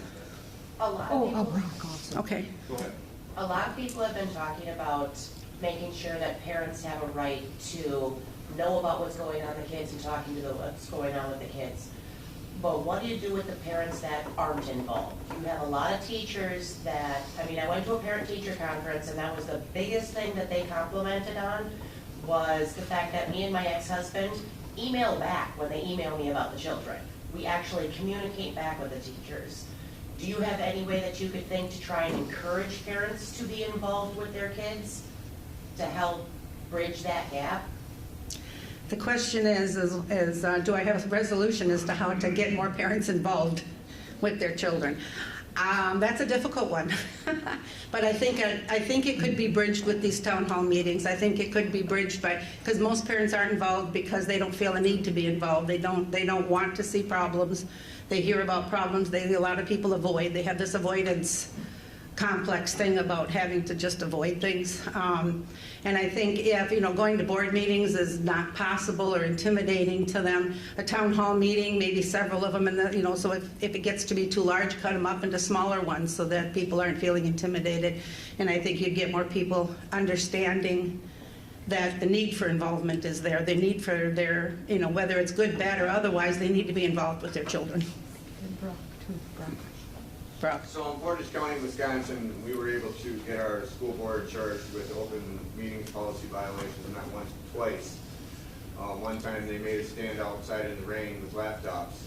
And so I'm gonna, the DA had the option to charge them with $500 fines, which he did not. So basically it was just a slap on the hand, so they did it again.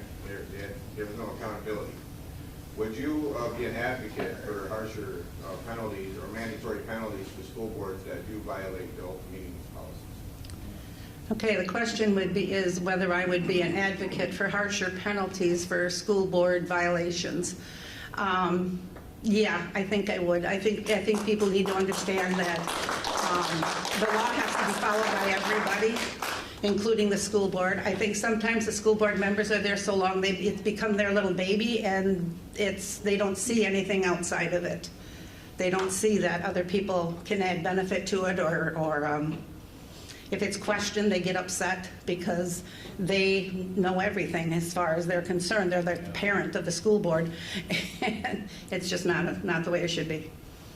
I have a question. Yes. How are you going to remedy this, the lopsidedness of the schools now? I mean, on one side you've got the culture. It's like it's almost getting topsy-turvy where the culture is taking over the education now.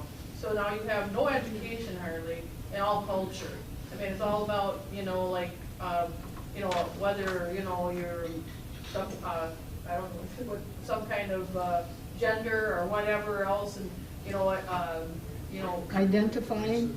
The critical race theory and all the other stuff. I mean, all of these things are almost getting like they're taking over the education. And I'm just saying this because, having a grandkid that just graduated, and I think I mentioned to you earlier, graduated, doesn't even know how to sign a check. So, can't get through like simple math, so how do you remedy these things? I mean, you've got kids that are falling through the cracks, especially with education. And now all this other stuff is much more important than them getting out of a school and having an actual job. I mean, they need to know how to work, and not, they can't live at home forever. And, the kids that are claiming they're a flurry or whatever, that they're a cat or they're a dog now, how are they going to get a job? I mean, this is what I'm just really concerned about, kids that are falling through the cracks, because how are they going to get a job? Okay, I'm going to answer that quickly. The question she asked is how can we balance what's going on now in the schools with not a lot of education and putting us back into more education. We have fallen behind quite drastically in our educational levels. We're now at 38 proficiency in math, I believe. And I do know that the board has to address this issue. It's just going to have to address it. This is why I'd like to see the board members talking to the teachers and talking to the staff and finding out how this is being implemented and how it's working or not. For instance, I believe it was yesterday, there was a thing at the UW where the juniors could go to and they do mock job interviews, how to fill resumes, how to do all this stuff for getting hired, how to dress. They went over how to dress. 20 kids showed up from the Marshfield High School because they were allowed the option, they only had the option to go. They weren't made to go. They didn't have to go. And they were told that it's only to help them set up the resume, which it was much more than that and being hired. And so we have to address those issues. There's no way around that.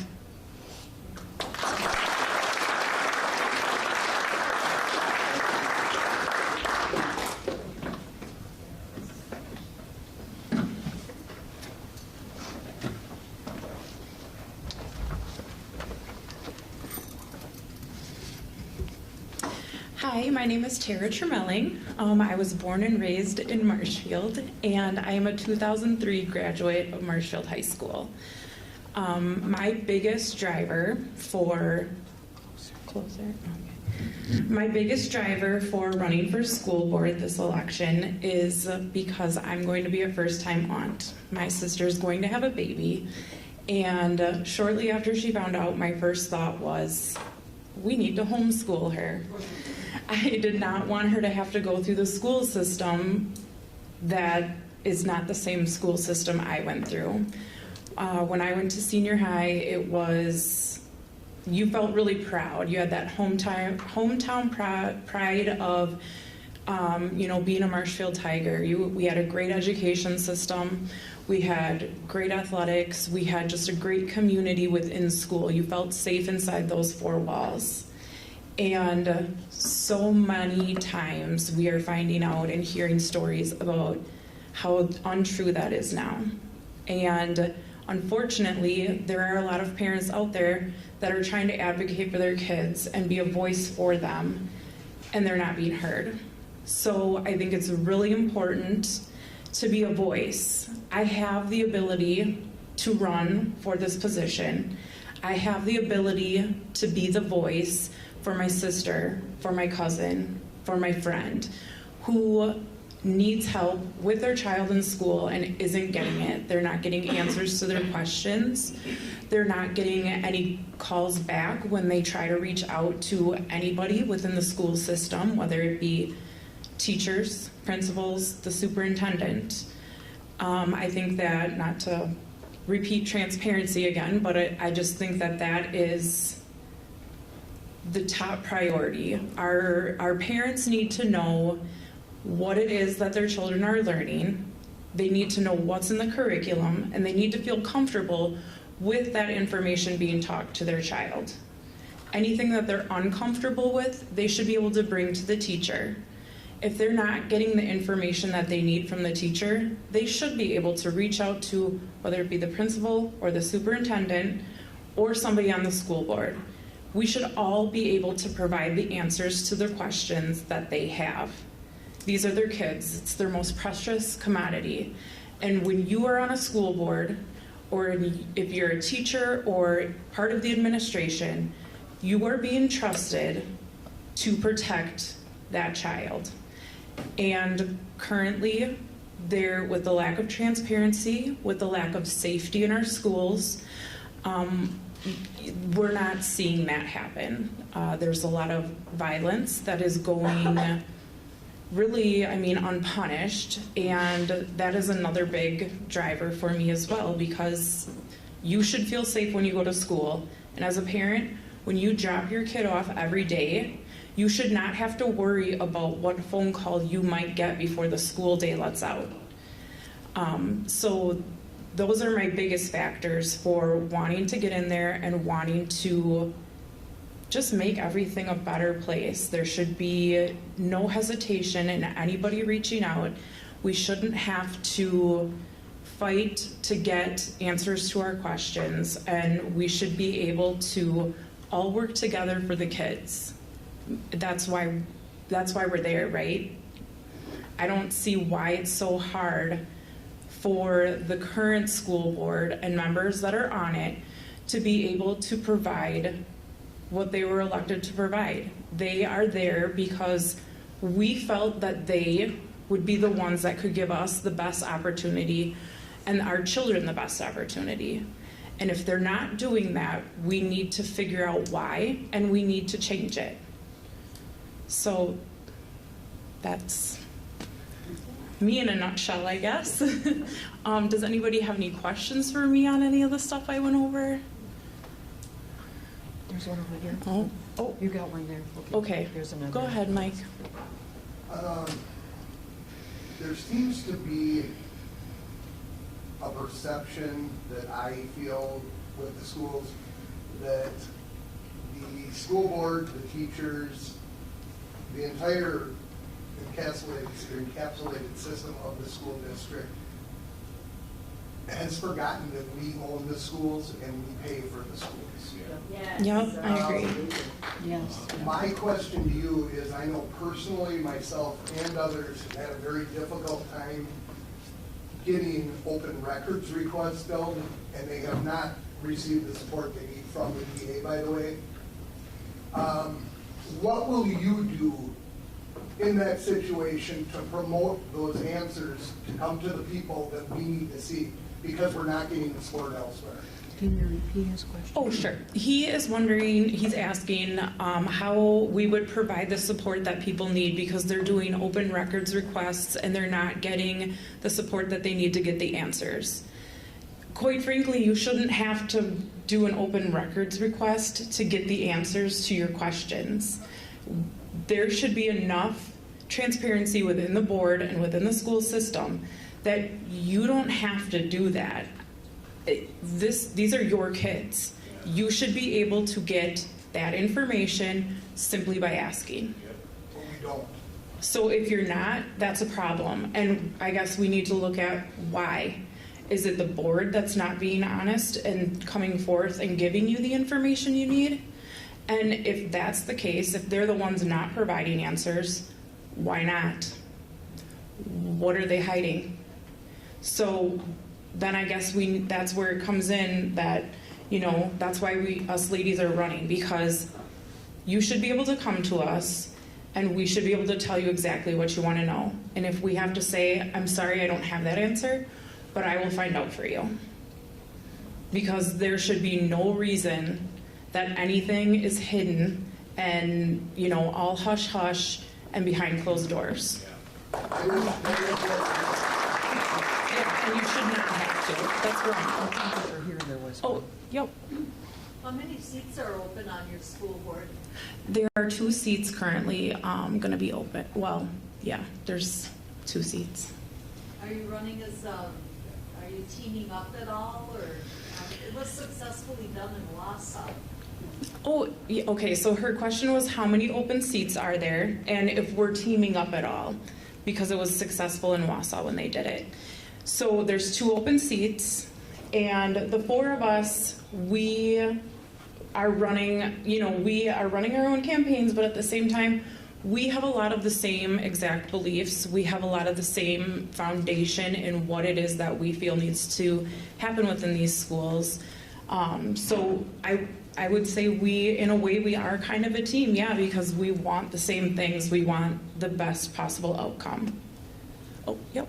To add to that, say 2 of you get in and the other 2 decide to run the next, are you going to be running the next year when some more seats open up? That would be ideal, yeah. I mean, you know. Wisconsin Rapids right now. Yep, okay, so her question was if 2 of us get on and then next year when other seats open up, you know, running again.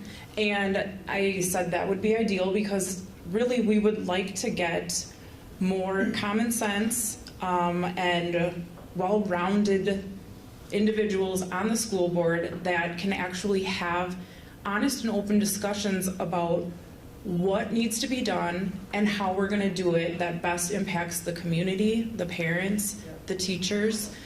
This isn't just about giving into certain areas of the administration or certain people in the administration.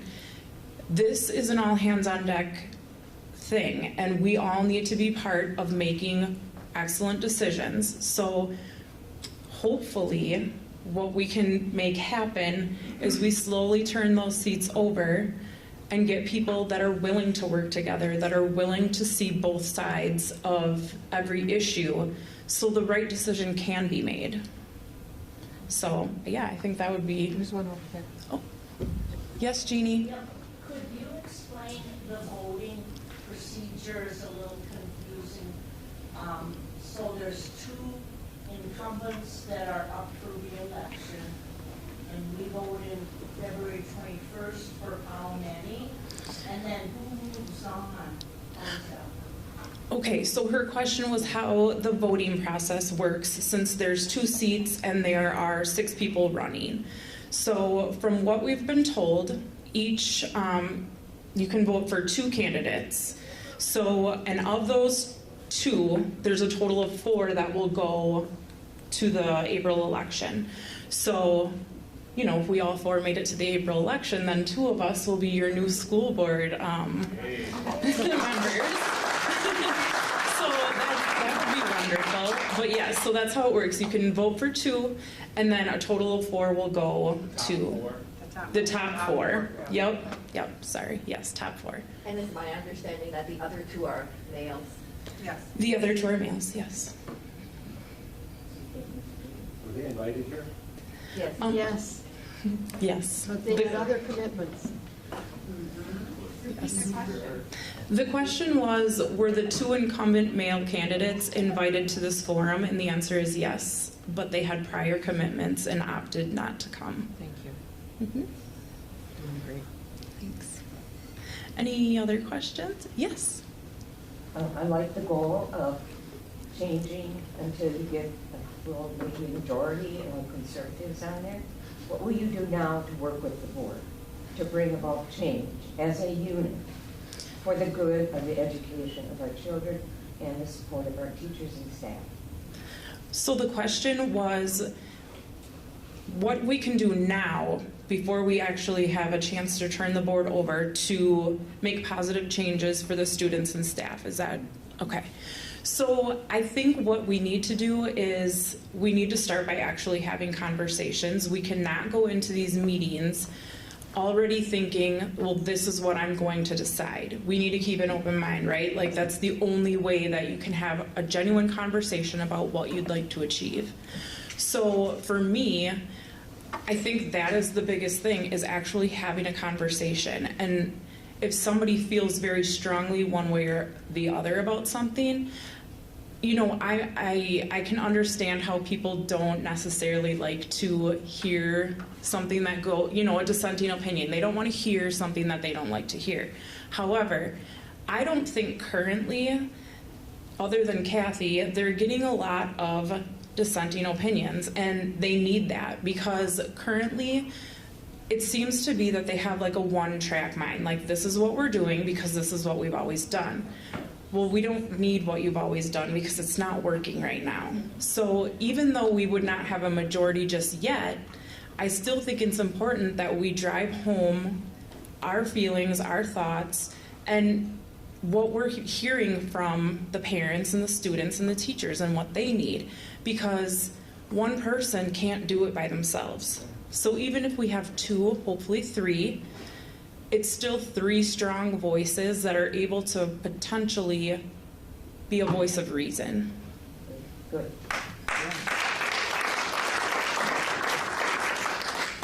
Yeah, I was wondering if any of you four have heard any negative publicity against you. The question was whether we've heard any negative publicity against us. Here. Yeah, only That's off that Facebook. Only that we are uneducated far-right crazies and screamers. So other than that, not much. Who put that out there? Dan Neve, who is currently the vice president of the Marshfield School Board and up for re-election, but not here tonight. So who's the crazies? Yeah, and who's uneducated that you would put this on the internet, I guess. I mean, that's public. He must not realize the internet's forever, but... And how unethical. Right, exactly, because he also...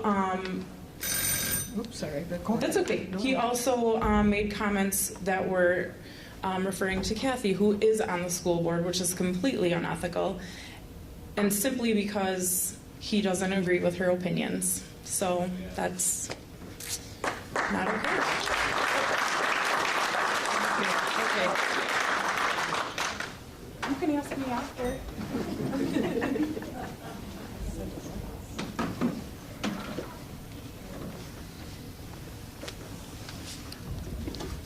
I guess we save the best for last.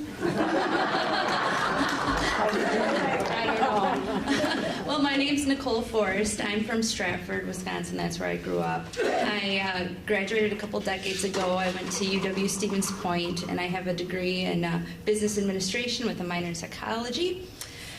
I also own a small business. It's called Club Hubs, and I work as a project manager out of Greenville, Wisconsin. Outside of that, I have 3 children who attend the Marshfield School District. My older 2 attend the public school. My youngest does attend the private school in town here. Alongside of that, I participate in Marshfield Youth Football, Youth wrestling, Silver Laces, Sandlot, Grant Elementary PTO is what started my drive to invest more into our education. I've worked with the PTO since my oldest started kindergarten, which was 7 years ago. When I started volunteering with PTO, I didn't realize the types of families and students that attended our system. I lived a sheltered life. I went to Stratford. I had 60 kids in my class. Now, opening up my eyes and attending all the Grant PTO sessions that we have, I really realized how much help our teachers need in our system. One of those things is teachers coming forward asking for money, so we raise money for Grant PTO so that they can do things with the students and they can see what opportunities there are out there for these students. One thing that I did notice from all my volunteer work with Grant PTO is the fact that these teachers, in my opinion, have their hands tied behind their back and they're not getting the help that they need from our school district. Another reason why I'm running for school board is the reason that everybody else has said is transparency. I want to ask everybody a few questions. How many of you know what the MAPLE program is in Marshfield? I see 3 hands. The MAPLE program it's what it stands for, is the Marshfield Applied Personalized Learning Experience. I found out about this because my child is in middle school, and that's how I was first exposed to it. To me, as a taxpayer and part of the community, I feel it's important that everybody should know. We have this program available for the middle schoolers. Learn about it, get to be aware of what opportunities there are. But there was no announcement about it until my son entered into the middle school. Now my next question, how many of you know that the grading has changed at the elementary level? For instance, 4th grade, 5th grade, and 6th grade, they no longer get A, B, C's, and D's anymore. They get proficient, advanced, non-developing, I think, is the last option. That's been for years. Not for 4th, 5th, and 6th. I have a 5th grader. I know it hasn't been that way. This just changed. I found out about it at parent-teacher conferences. Why this couldn't have been told to us in advance? I mean, trying to explain this to a 5th grader, yeah, you got a proficient. What does that mean? I mean, you can't go forward that way. And then finally, how many of you looked at your tax bill when you received it in December? There was no reason why we couldn't have been told at the beginning of the year, your taxes are going up for the Marshfield School District, and this is why. I still don't have a concrete answer, but these are the things that need to be made apparent to the public, because this are things that we need to know. Outside of that, in order for people to know these things and to save on money, it could just be put on our school's website without having to click 17 times to find something. It should be made accessible and easy for any parent to find, or student if they are able to. Okay. Outside of that, my other things that I'd like to focus on is what I call an iron triangle. Each side of the triangle would represent an important piece of our community.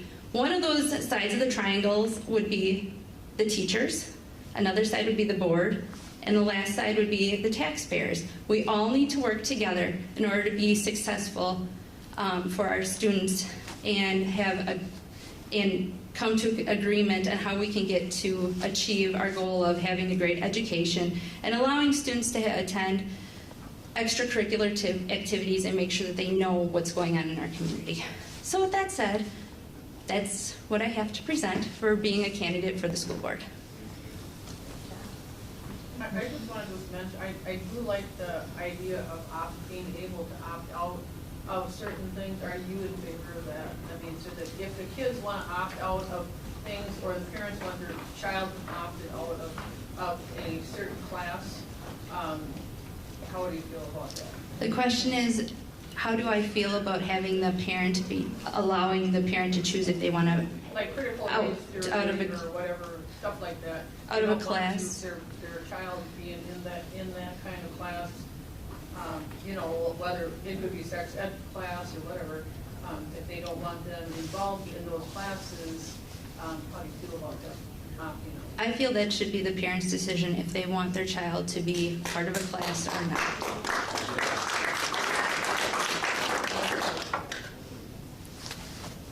Your about the fact that there's so many things we don't know about. And I think a big thing, especially since in the last few years everything has gone so digital, we don't see books, we don't see itineraries for classes. It's only when I really dig, or when you do 17 clicks in Canvas, that you find out the materials that your kids are being presented with in classes.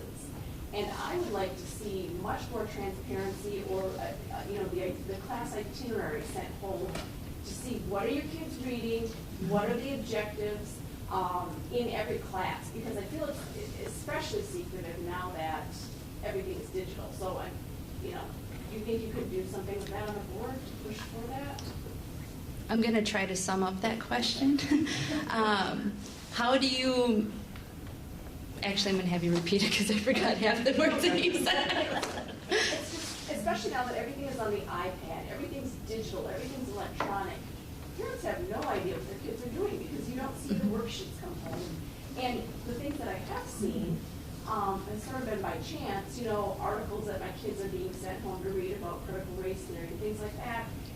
And we really have no idea what our kids are learning in school or what they're being presented with. And I would like to see that much more transparent presented to parents so they know the content of the classes. So the question is, how would we make things more transparent, what's being taught within the classroom?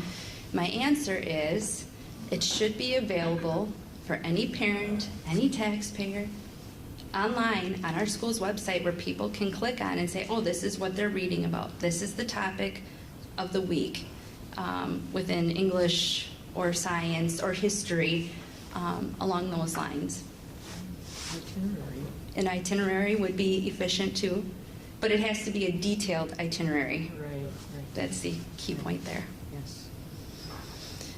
What other questions? Hi.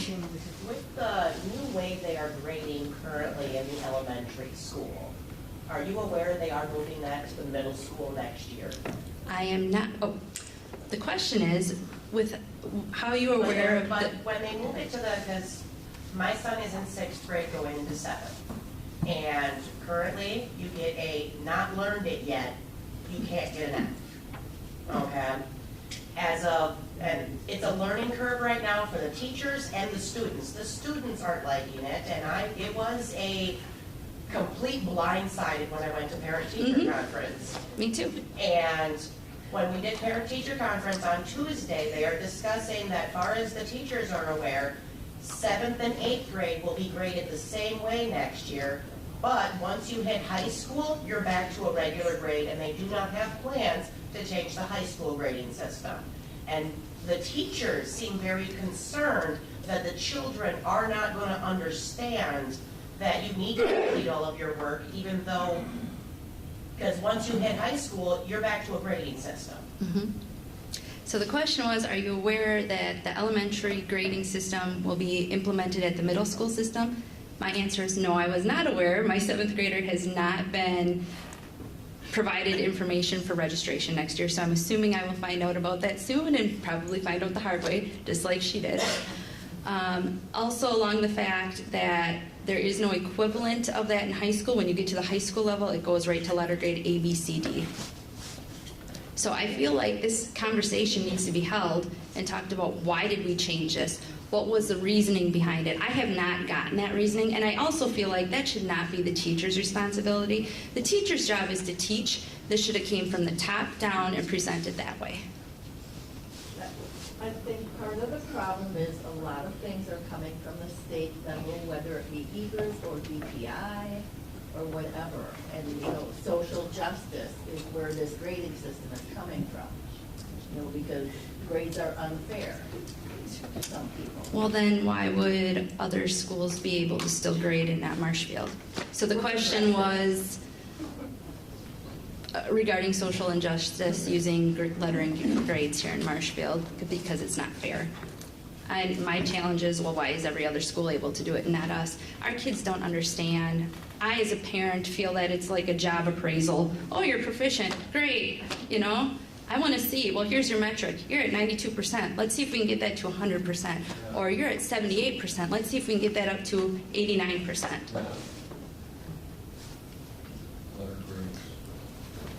Any other questions? Mike? Would you be supportive, and it had been mentioned before, with these SEL classes and some of the stuff that's going on that a lot of people disagree with, that there are opportunities to opt out of these classes? Would you support forcing them to opt into those classes rather than, because there is tons of parents that have never seen an opt-out slip. They don't know how it's done. It's not openly displayed. So would you support going to opt in where they would be forced to do this? The question is, would I support the option of being forced to be opted in for selective educational learning courses? My thoughts on that are, I believe the public needs to be educated on what that exactly means, because I think people are I'm just going to sign this, I'm going to do that. I feel that we need to be sure that people understand before we make that decision of doing the opt-in versus the optional of opting out. That's how I feel about it at this time.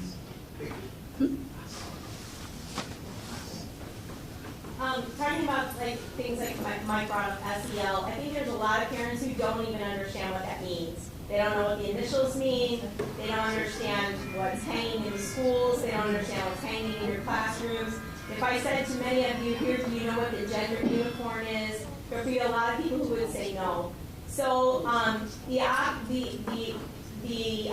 option of opting in or opting out doesn't mean anything if people don't understand what you're talking about. So I think that in the society today, it's going to take some trailblazers and some people with guts to be on the school board and to turn it around, because you will get beat up by people who are on the far left. Yeah. You're going to get beat up in the press. You're going to get beat up in the newspapers. You're going to get beat up in your homes, on your phones, in your email, and everywhere else. So I'm looking for people who are going to be brave enough and bold enough and have shoulders wide enough to take that on, because that's the only thing that's going to turn this country around. We are in a moral toilet, and it is beginning at home, but it is being continued and primarily through the school systems and the education that we're giving people. So would you be willing to host things that would actually bring out the posters that are hanging in the schools, the gender unicorn, the SEL surveys that grade you down if you're perhaps Christian, male, and white? Okay, those are the highest scores you can get. A high score is not good. Okay, but parents don't understand that. So as a school board, I would be looking for people who would be willing to come forward and present the truth to parents so that they know what their children are being taught in school.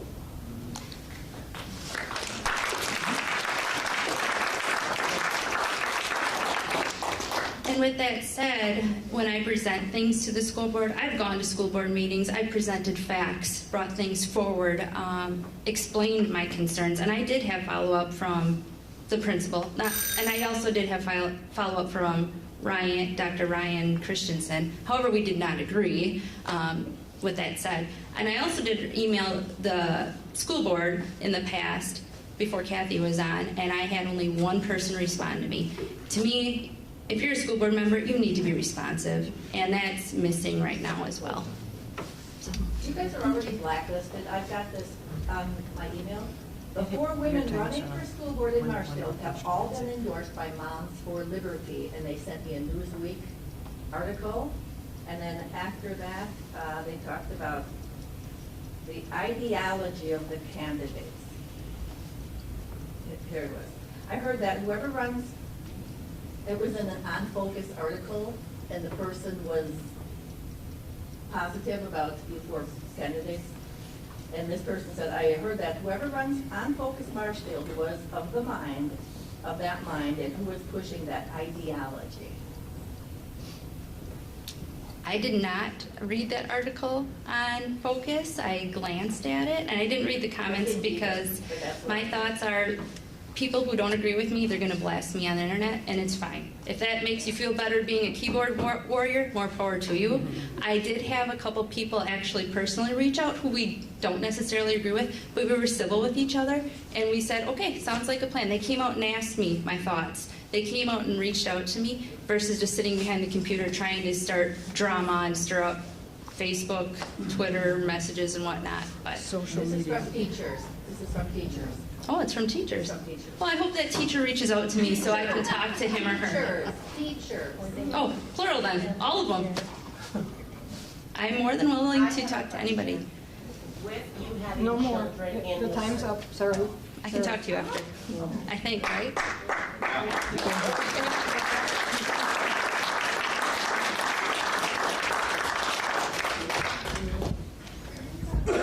Gotta put this down. Before you all leave, I want Brock to stand up, please. I want to introduce Brock Maddock. He's from Stevens Point, from the Freedom Fighters. And because of him, last year we had 2 rallies here of the people that ran for candidates for Madison, okay? 2 rallies here because of Brock, okay? Let's give him a hand, and then I'm going to tell you more. This gives me great hope.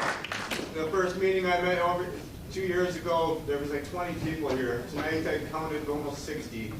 This is what it's going to take to win America back, so this gives me great hope. We the people.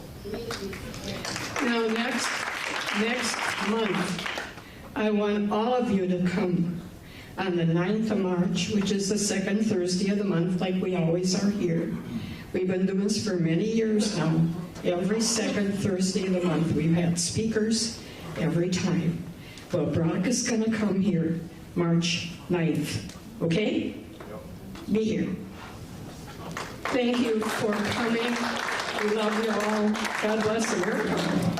Thanks.